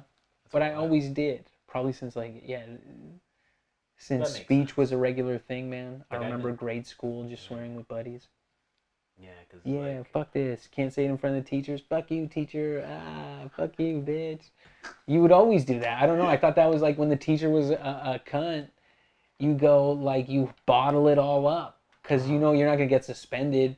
You're not gonna just go fuck you, teach, and then you're done. I would just bottle it up, and then you go outside with the homies, and you're like, that fucking bitch. Yeah, fuck her. I would just say it to them. Really? Yeah, I had a problem. Suspended? I didn't like school though. Yeah, No, that's. no, I didn't don't get blame you. suspended. I would didn't skip, like school, like in but- grade 7 and 8, I skipped so much that I failed.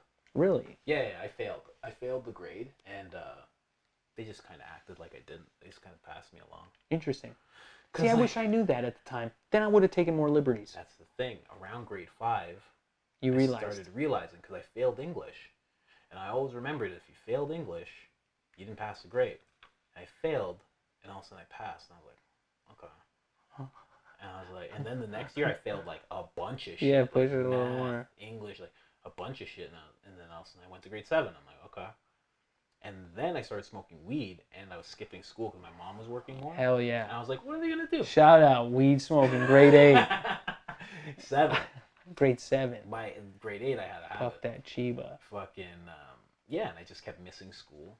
I would be away from school for like 3 weeks. Just Really? show up, be like, hey, what's going on? They'd be like, we're gonna have to talk to your mother. I'd be like, okay, call her. She's working all the time. If she's not working, she's asleep. So they can never get a hold of her. And anytime there was a voicemail, she'd just delete it. She's like, I don't want to hear this shit. I don't have to beat the shit out of my kid right now. I've been having That's a day. pretty dope mom though. I She's wish, like- man. And so I failed grade 7, failed grade 8, and yeah, by the time I got to high school, I'd already been listening to YouTube and all the conspiracy shit and researching By the time shit. you got to high school, Well, I didn't have high school. Am I that much older than you? no, you're like 3 years older than me, Huh. maybe 4. Interesting. Yeah. But yeah, by that time, I was already so like into it all. Like I knew that this was all bullshit. Like I knew that the school was bullshit. Like I just knew it was all. I knew a lot was bullshit, but I also didn't know to what extent. And my brother, like I had an older brother, and when I was a kid, he was like, yeah, you know, one day there's gonna be a cashless society. He goes, that's what they want to do. They want to take away the money. If they take away the money, then you can't do things on your own, and everything has to work on credit. He's like, you're gonna see, it's gonna all be cards. I remember being a kid, and he was like a teenager saying this. I'm like, what? And he didn't have YouTube or anything. So I was like, how do you even know that? And he'd be the one that'd be like, get away from the microwave. Fucks up your shit. I'd be like, what? And this is before people would even say stuff like that. It was weird. He knew a lot of shit just for no reason. Yeah, I don't think it's no reason, man. I think if you have any sort of comprehension of vibrations and frequencies, I think you have to question a lot of this shit. True. Question stuff that vibrates weird, man. That buzzes strange and True. does fucking weird shit. Because yeah, he was definitely he's definitely in tune, like energetically. He had a lot of energy. What else we got for the questionnaire? How'd you get so laid back?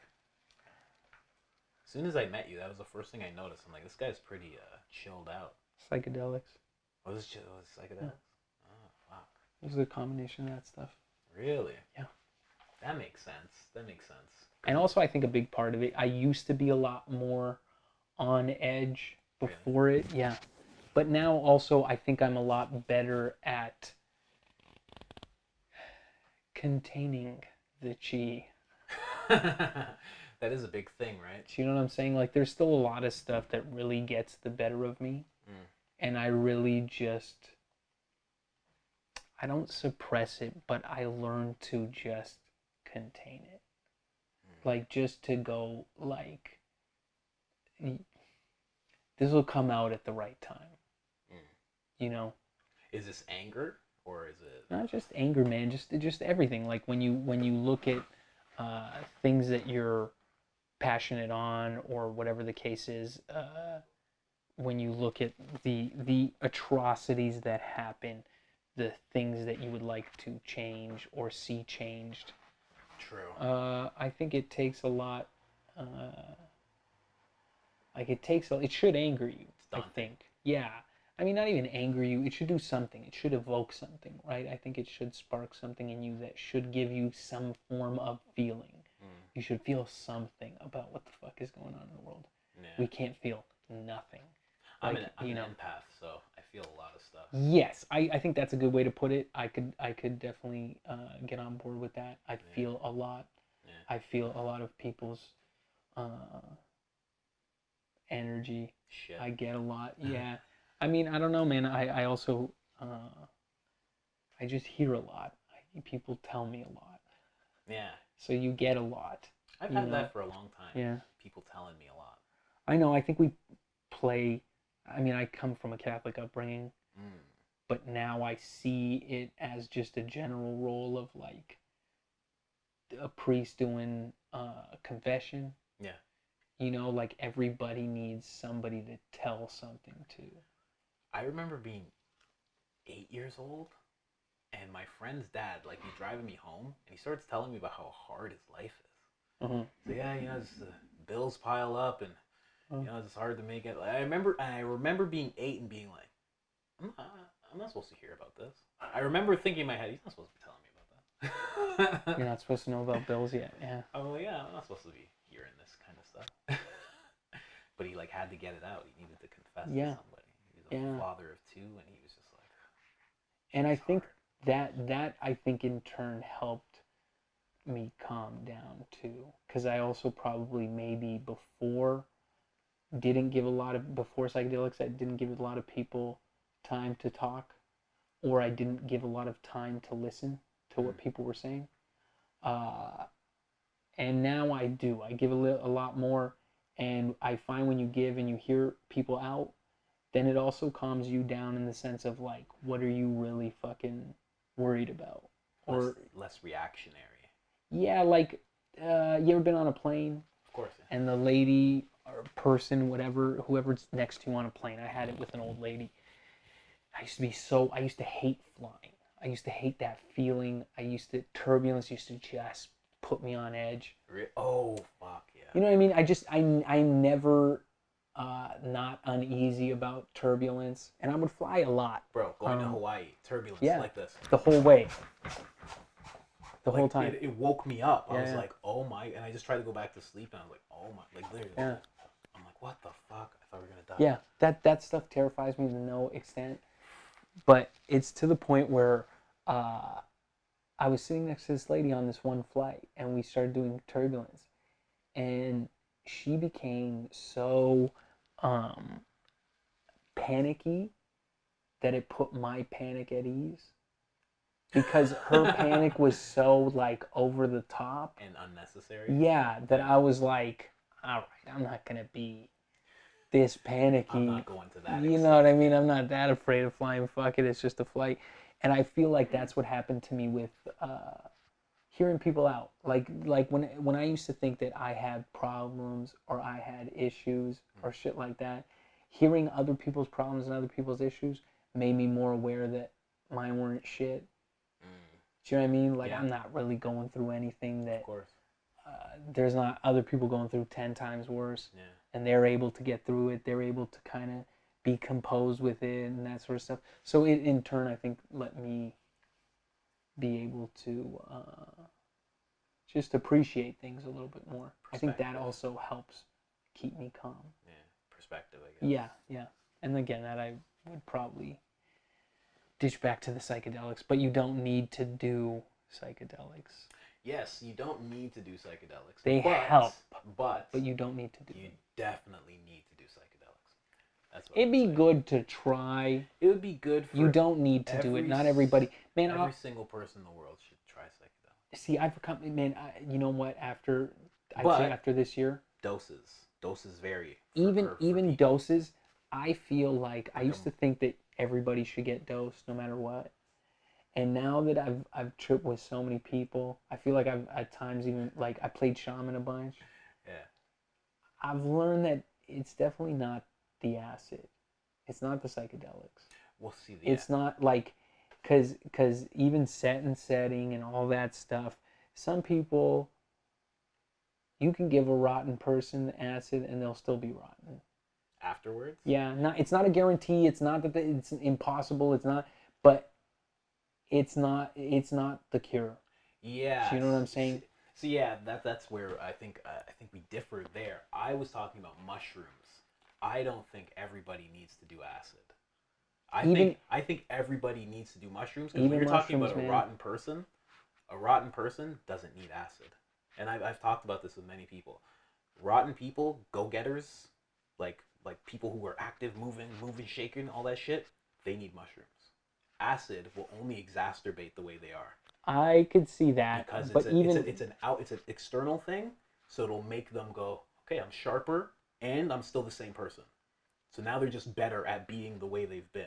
Whereas if they take mushrooms, they'll go inside and actually hear that voice and say, hey man, you shouldn't have done that. Like they'll start hearing those things. And it may not be a shift where they're like, I need to change, but it'll just be a little, hey, that's it.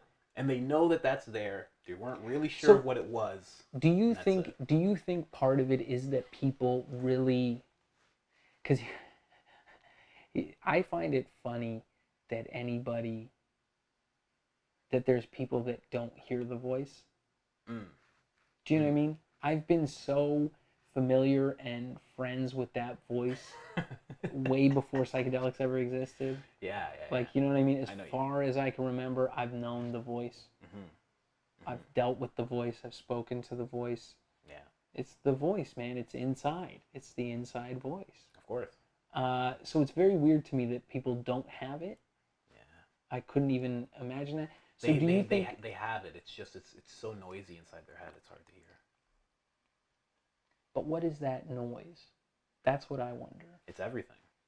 It's everything that you've gone through. It's everything. All your thoughts cycling back and forth. Yeah, everything that you've gone through, everything that you may not want to deal with, the bad things you said, the good things you said, the things that you have to do, right? Like a lot of people will push aside a lot of stuff for the things that they have to do. That's actually a thing called, I think it's called duration,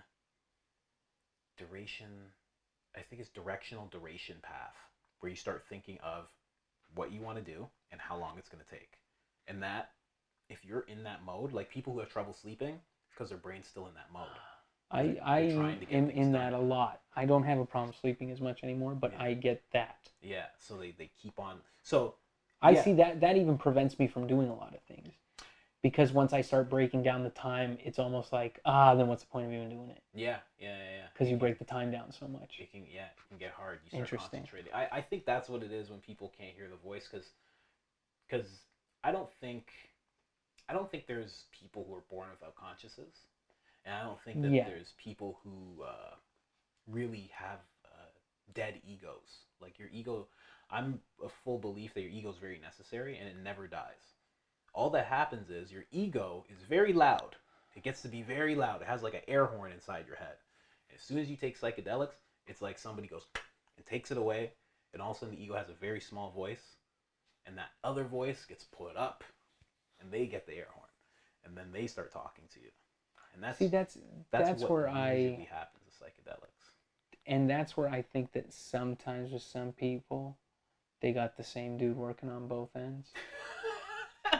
No, for real, man. Like that's what I've experienced. Like I've seen some people where I go, man, I believe that this will help this being, and And it doesn't. No. But what did you do for them while they were on it? Like, did you have an the same thing, itinerary set up for them? not fully, not to the fullest extent, but all I'm saying is it's like to crack that code sometimes it seems like some people that are so ingrained in their way. Yeah. They need itinerary. Maybe. People like that can't just do it and get fixed. They need to actually address the things. Because even on psychedelics, you can still push things aside. I agree with that. There's many things. Yes, that's what I agree with. Like, I got assaulted when I was a kid. I know it's something that I should deal with, but I don't. Physically, sexually? Physically. This guy just, like, kicked me in the back, and he hit me, and he, like, drugged me to my house and threw me on my steps. This Russian dude. And then my mom sent my brothers after him. Yeah, it was a pretty fucked up situation. But I know that I should be dealing with that. But even when I'm super high, I don't address that. I don't have to. Like, I can move that aside. So, like, I would actually need someone to be like, okay, we're talking about this. Tell me everything, detail by detail, please. I need to know what happened. And, like, then I would deal with it. And that would help me. I should do that. I will eventually. We're doing it right now. Kind of. A little bit. Every time I bring it up, I'm doing it a little bit. Yeah, I think it's slowly. I think that's how we heal from a lot of those things. You eventually find the right ways to contextualize it, or to, like, come to terms with it, and it's that's the beauty of comedy too, right? The equation is time plus tragedy. Yeah.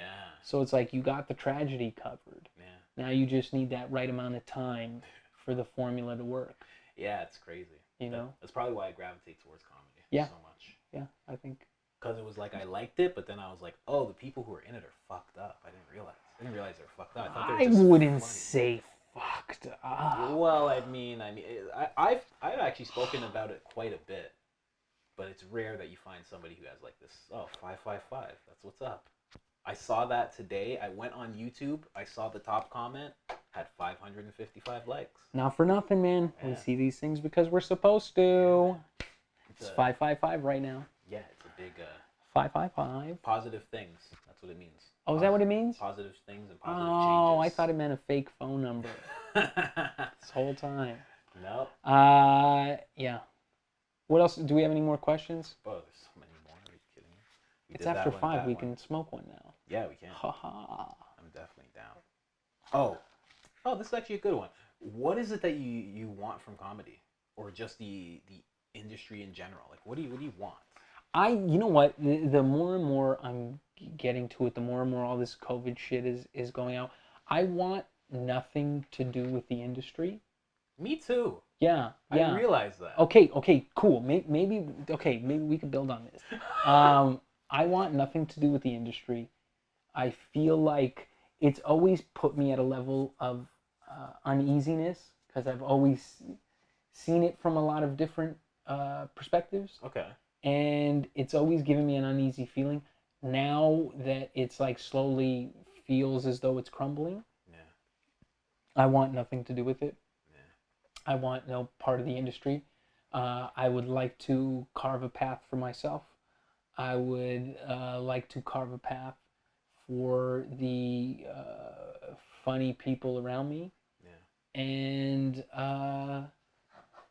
yeah, man, that's what I would really like to see. What I want out of comedy is I just want the ability to be able to fucking talk to people, man, that want to hear new things, that want to hear new ideas, that want to play with ideas, man. People that like that stuff. That's what I want out of comedy.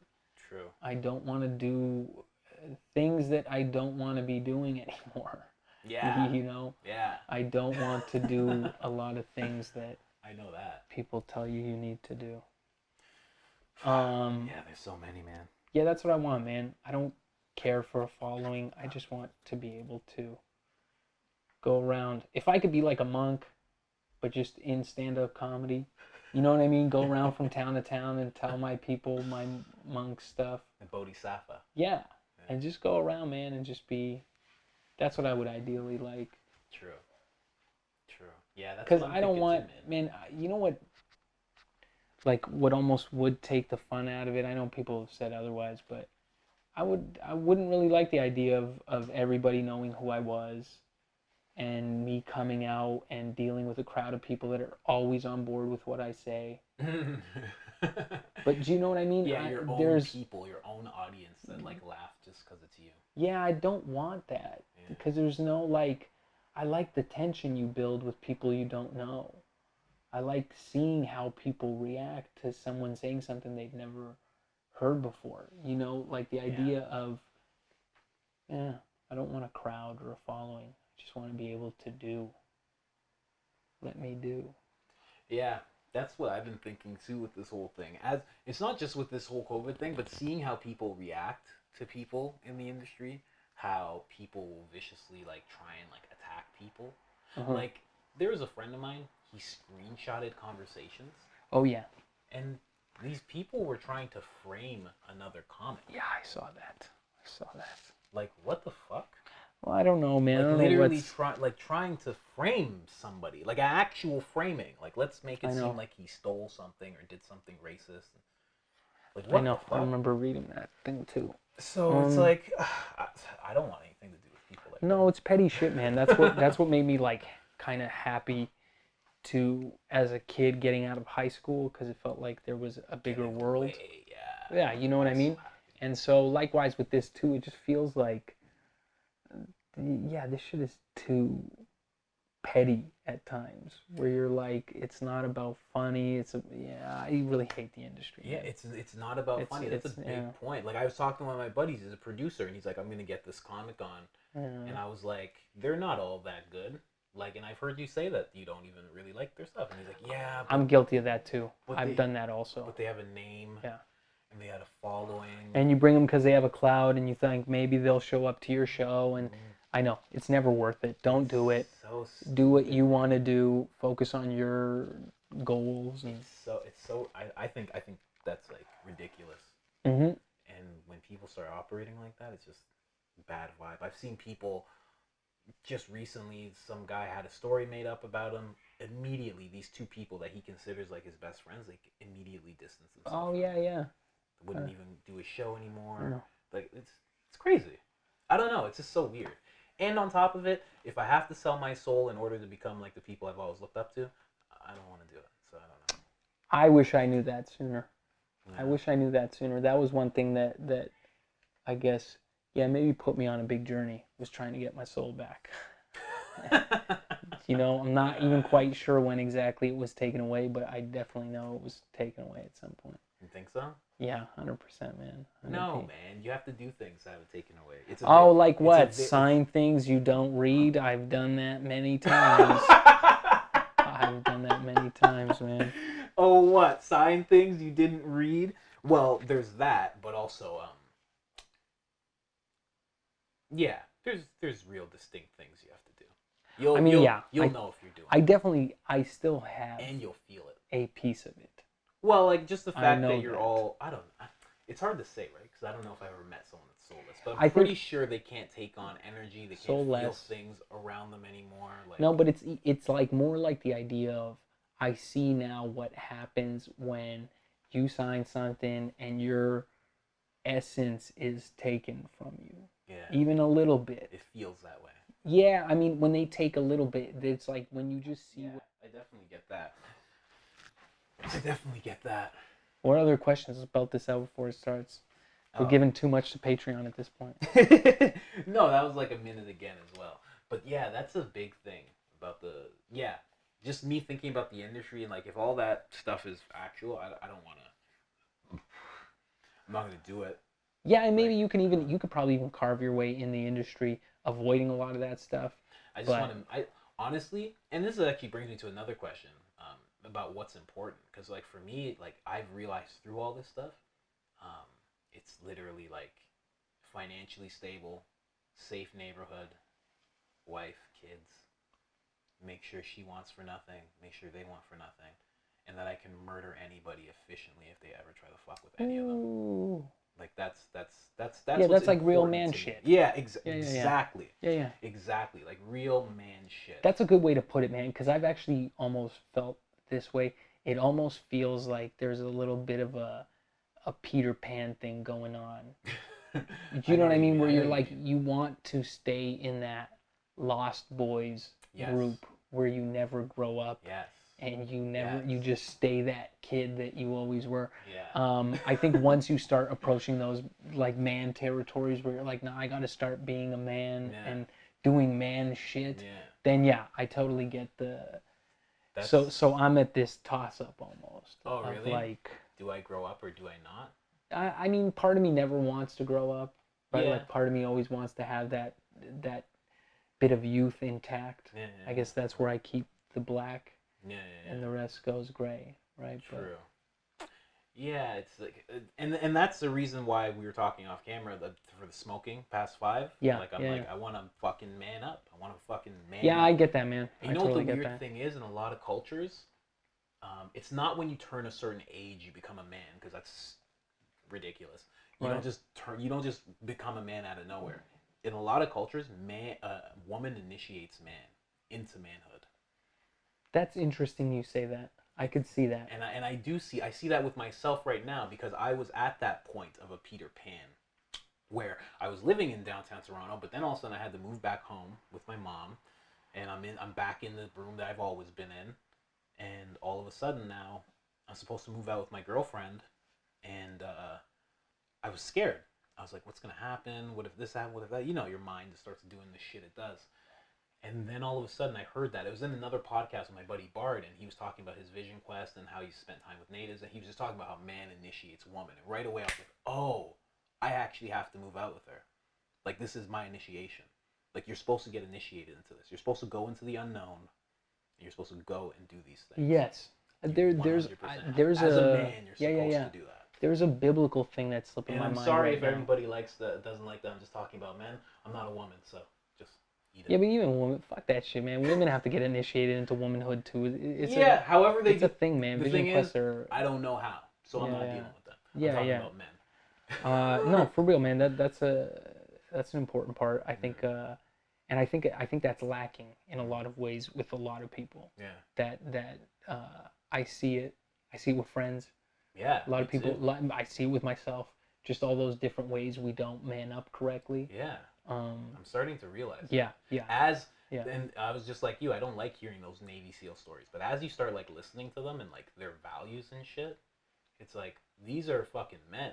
Like that's some man shit to do. Yeah. Yeah. It's what you have to do if you have to do it. Mm-hmm. Exactly. You hope to God that you never have to. Yeah. But if you do. Like Jordan Peterson says, he's like, as a man, people should know that there's a cost for messing around with you.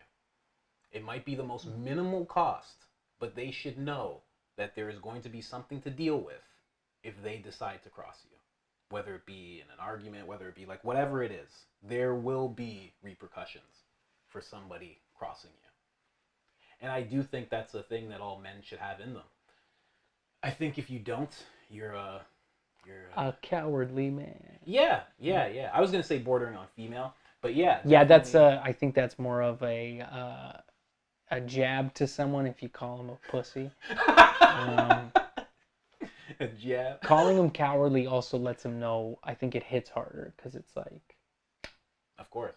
A pussy's like easy. You know what I mean? Exactly. You could just call someone a pussy and it's. They could be like "fuck you." Yeah. That's it. But when you say But coward, like, it's like you didn't even swear. It's like you're just stating what they are. Yeah, back to swearing. There you go. Wow. Yeah. Wow. There's different words you can use. I think that have a far greater impact in certain moments. Certain moments. But yeah. Now call him a fucking coward. Keven. But yeah, there is this whole thing of people like not manning up. I noticed that in my friends as well, where I'm like, these guys are like almost like girls. Just in the sense of, and when I say this, I mean in the sense of they're bitches. I can't hit a girl. Yeah. And I'm not going to. If we're in an argument, that's not happening. That's funny. But there's so many guys that think that they have that same liberty. Yes. And it's like, no, we're men. We can instantly turn this into violence. That's what men do. Like, that's the thing. But wait a minute, can't you do it without violence? Like, can't you be a good man and just be like... I can dissect somebody in a debate at any given moment. Yeah. But the second they want to take it past that, whether it be, now I want to insult your character, now I want to insult your family, Now I want to assault your woman. Sure. Yes. I Now think we're there's going on a definitely different path. yeah. You're on a There's different lines path to now. cross. Yeah. Whereas a woman could cross that line, and it's fine. Well, It's not fine. It's but, not yeah. fine. I'm gonna be upset, but it's fine. I'm not taking any kind of recourse with you. Even I'm you know just gonna what? be like, whatever. We might have to turn this off. Even that I disagree with.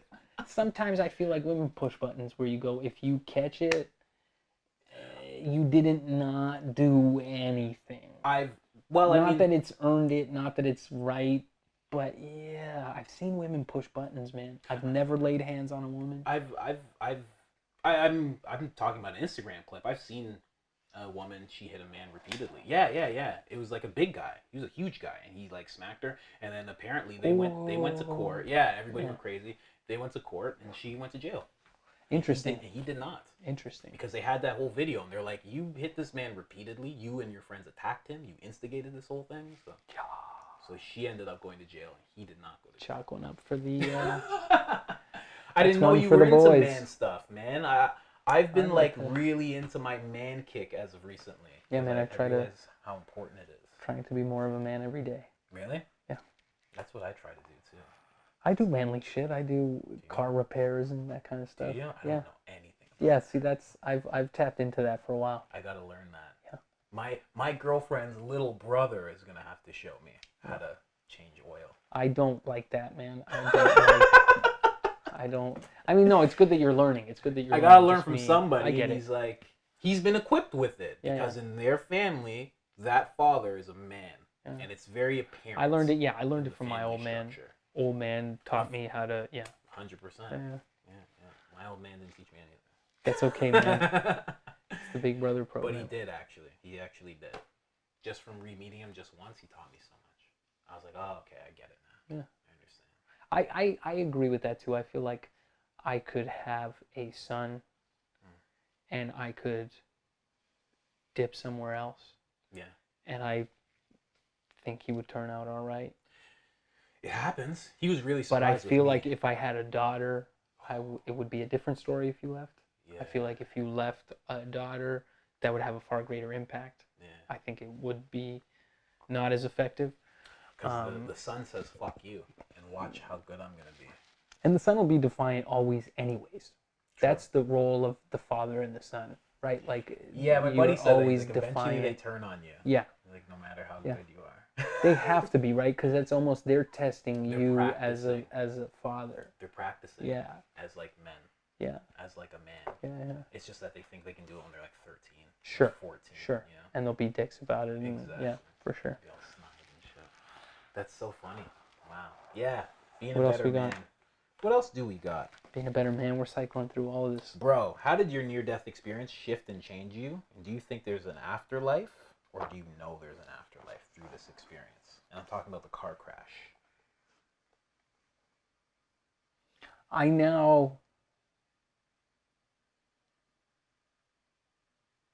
don't know, man. I would hate to say no. Because no puts such a harsh emphasis on fact. Right? Like it becomes too... It's dangerous. I'm the guy that knows what happens after you die. You know what I mean? Like, well, there's many people. Sure. I even have an example in my head that I was going to use. Sure. But what if I could say something so...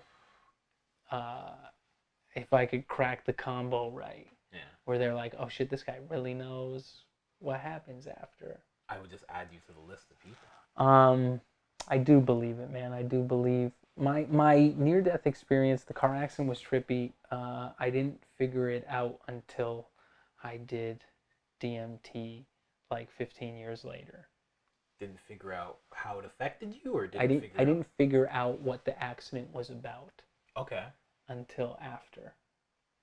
And what was it about? Like when I experienced DMT, I got out of body. Mm-hmm. And that was the only other time I've experienced that was in my car crash. Okay. I experienced an out-of-body experience. Wow. I remember seeing myself hit. I don't know if there was someone else there with me. I've had psychics tell me that I've laughed at psychics for telling me that I've had angels looking over me type shit. Like I've, scoffed it off. You do though. But yeah, apparently you do, and Well, you do. I don't know about other people. what do you mean I do? Like I can tell that you do. What the fuck is that? I can just tell you have people around you. But Well, they're not all like super angels. Some of them are like relatives. okay. But yeah, you definitely have angels. Well, I can see like it's hard to explain because like you can just kind of see it, but it's like I can tell from like your eyes. I can tell from this. Really? Yeah, it's very hard to explain. I have like this gift that I've learned to like just accept through like many spiritual teachers telling me about it, just asking me to awaken it again. But yeah, I can tell. Like an aura type shit? Or Maybe. like the way the I can eyes... just like I forever have not looked people in the eyes. Yeah. Because when I do, I can see too much. It feels too much. It's like just too much. But now I do it, and when I do, I can just tell things about people. It's very weird. I don't. But I can definitely tell you have people around you. Interesting, man. I appreciate that. I guess. Not. I guess I do. No, I do. I appreciate that. You just don't know if it's but true. So yeah, because it's one of those things, man.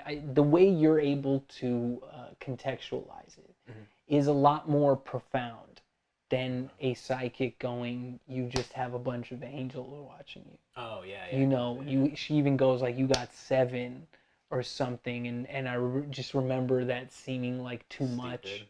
Yeah. You know. But like, you know what why I mean? are they all crowded 7, around yeah, me? like, dude, I'm good. You know, like, go help that dude out. One of you, you know, like, if there's 7, go. One guy, go. Nah, they want you. But just the way they said it, though, that was because you've been around them before. So it's like asking. It's like asking a bunch of your boys, like, and you're like in this weird world, and you're like, go help that guy. They'd be like, no. They'd be like, why the fuck would we go? We're with you. Right. You're the one we're connected to. You're the one we love. We don't even fucking know that person. Right. They have their own set of people with them. Seems like some people don't. Seems like some people have no people with them. They do. It's just how much you listen. Because they're around you to like guide you, right? So like if you just are constantly drunk or constantly like just fucked up or something, then you won't be able to hear anything they say.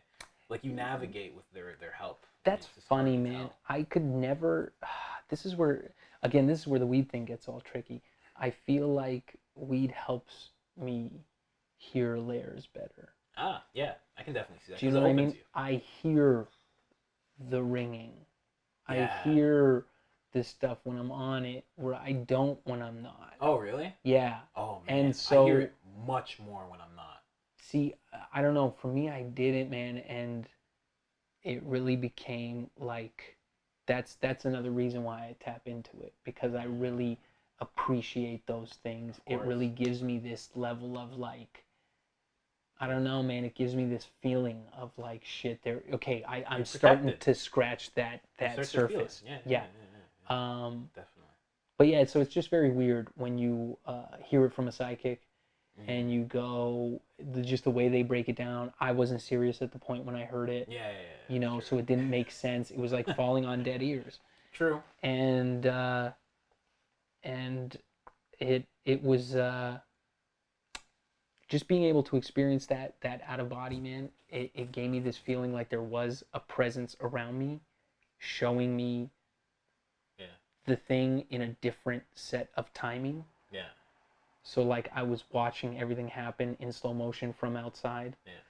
And then I just remember being back in body. And so it really threw me for a loop where I couldn't explain it. Yeah. Like I was 17 at the time. Oh wow. I didn't realize you were 17. 18. I was 18 at the time. I could not comprehend it.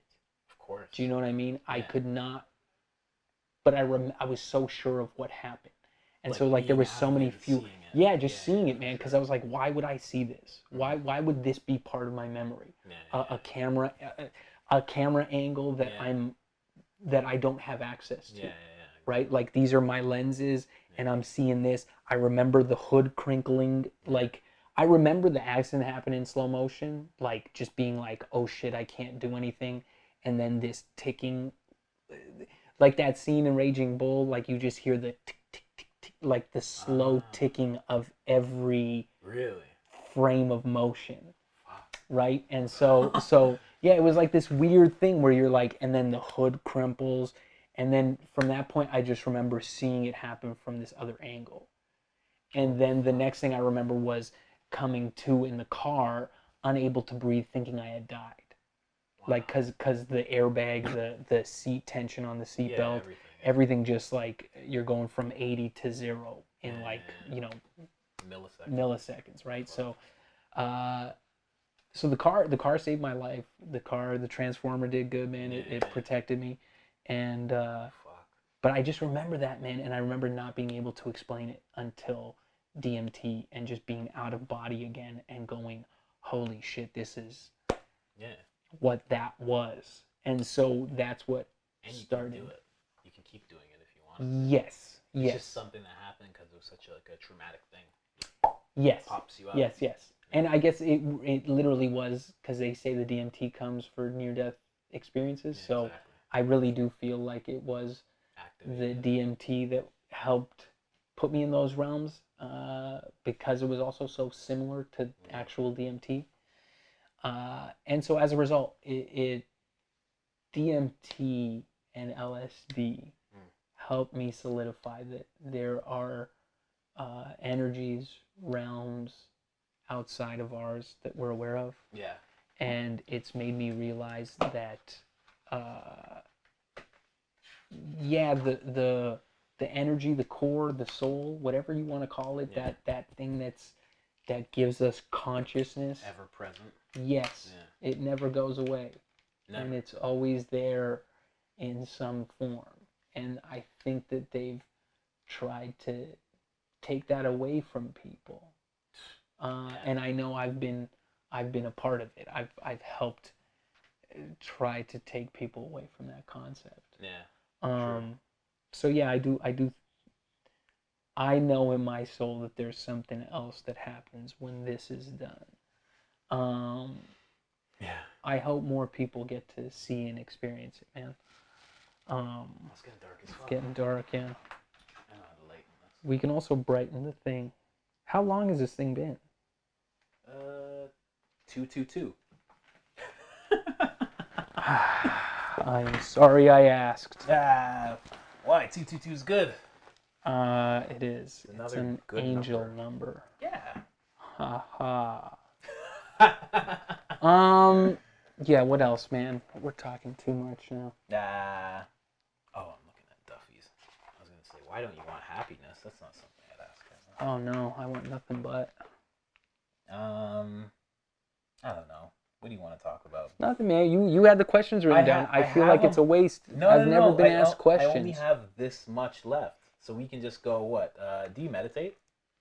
No, I do meditative things. True. I do, like, I find driving meditative for me, like a cruise at night. But do you sit down and, like, close your eyes and meditate? No, not as often as I should. No? And the main reason being is because my imagination is dead. I see nothing when my eyes are closed. I just see darkness. Really? Yeah. Yeah.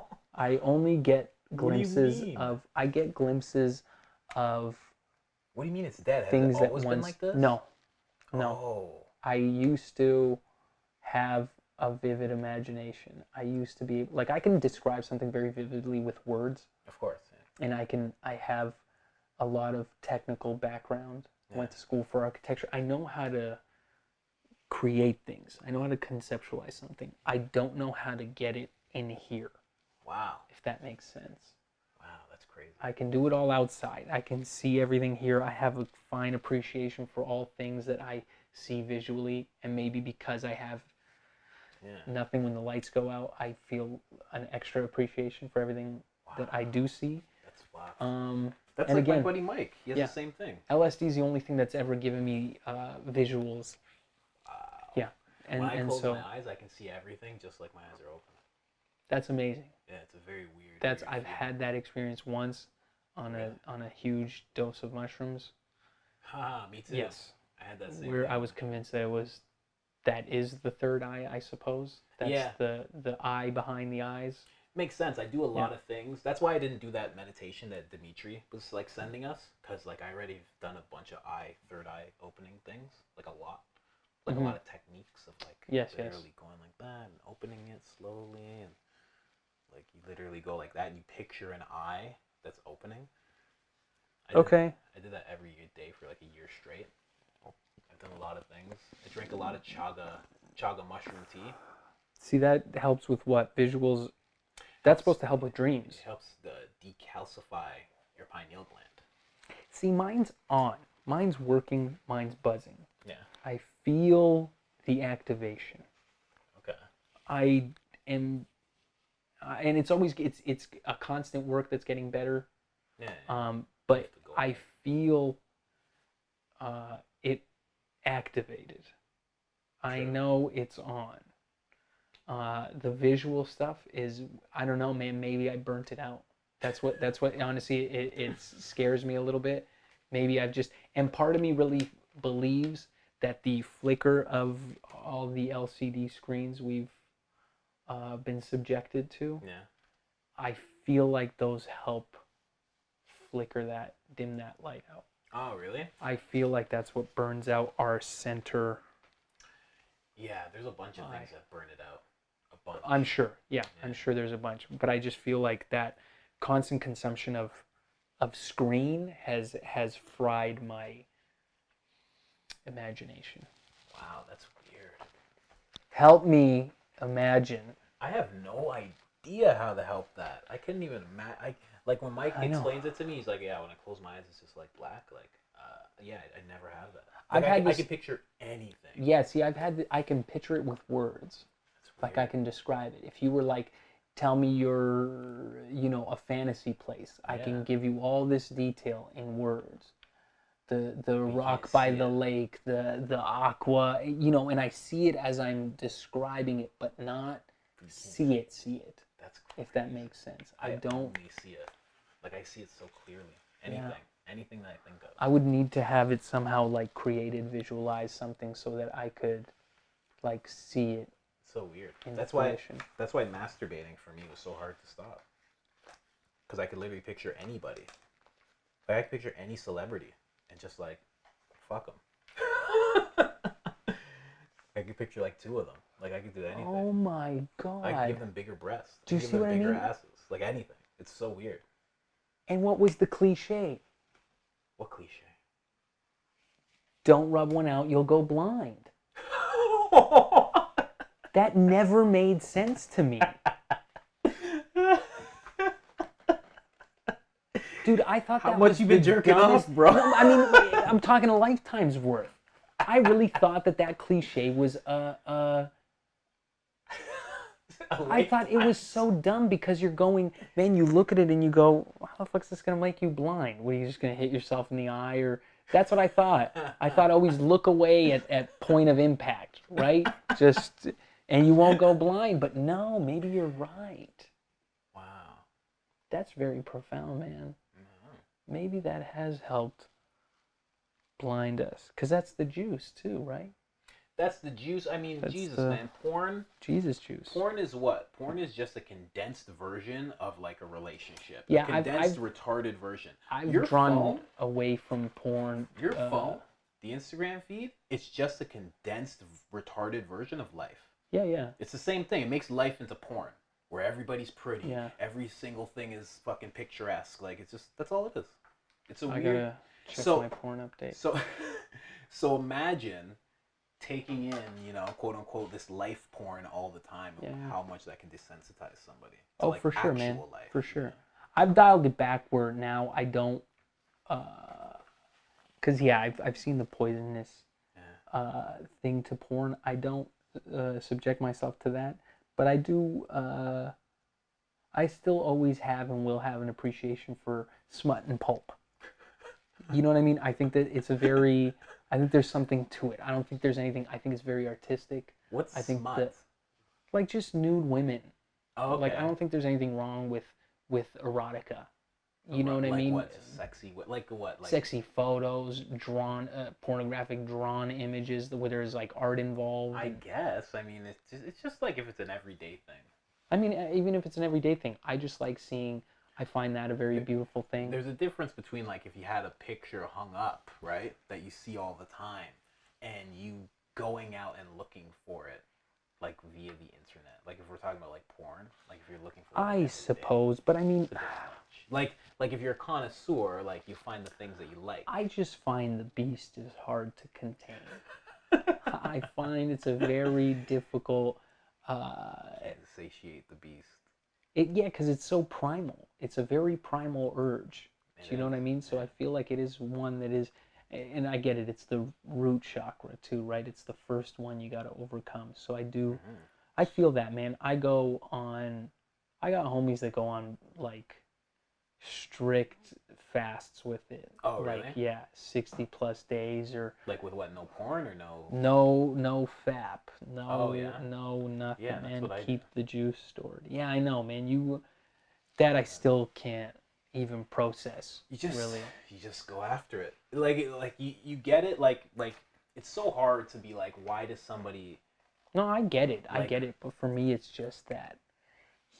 Like it's hard to be like, why does somebody work out so hard? It's until you do it, and then you're like, oh, this is why this person works out so hard because it feels amazing, and it bleeds into other parts of your life. Right. I can see that. I can see the down. All of a sudden, you go like, nah, that shouldn't be on the floor. All of a sudden, you start doing it. Just little things. All of a sudden, start tightening up as you start aggressively coming at your body, like with like these workouts and everything. Like it's just weird. All of a sudden, this weird discipline starts to form, and it just starts to spread. Yeah, it seems easier to just rub one out at that point. And don't get me wrong. If I do that, like this morning, I did that, but it just didn't come. I just stopped. That seems so like we deprive ourselves. Like of you such. gotta like. Well, the thing it. is, if you can, because you said it's like primal, right? If you can take a conscious mind towards it, you can just be like, that's enough. Yes, Like and why? you contain the beast. Like I get it. Why do you? Why do I need to like? How many more Oh questions? shit! You gotta go, bro. I do. Now I have to split. Now we're running Okay, so out of time. now this is like, I don't even know if we should go into any of these. Well, we could scratch it. Let's scratch it. What do you got? I want to know what the other two questions are. Do you think that we're the most advanced people to have ever lived? No, not at all. We were just talking about the whole blowing in and like doing No, I things. think we're probably the most primitive. Yeah. Really? Yeah, because we feel this need to call every other civilization primitive, savage. It really feels like a projection. You know what I mean? You're projecting your own incompetence. True. We're talking the Egyptians, the Atlanteans, maybe the South Americans that did all their stuff, Mayans, the monks, all over the place, man. So no, I think we're way behind. We got to catch up a little bit. That's what I think. I think so. we used the wrong thing. Yeah. Like I think there was a thing like we used the wrong Well, stuff. the way I material. look at it is we do things that are not harmonious with nature. Yes. And whereas every advanced civilization harmonizes with nature. Yes. And I feel like when that harmony is in tune, then we become advanced. We get to tap into the advanced things. But when we are primitive with our thought and with our way of thinking, then we are incapable of getting to those advanced levels. Yeah, I think you're right. Just the fact that we use like we build like this.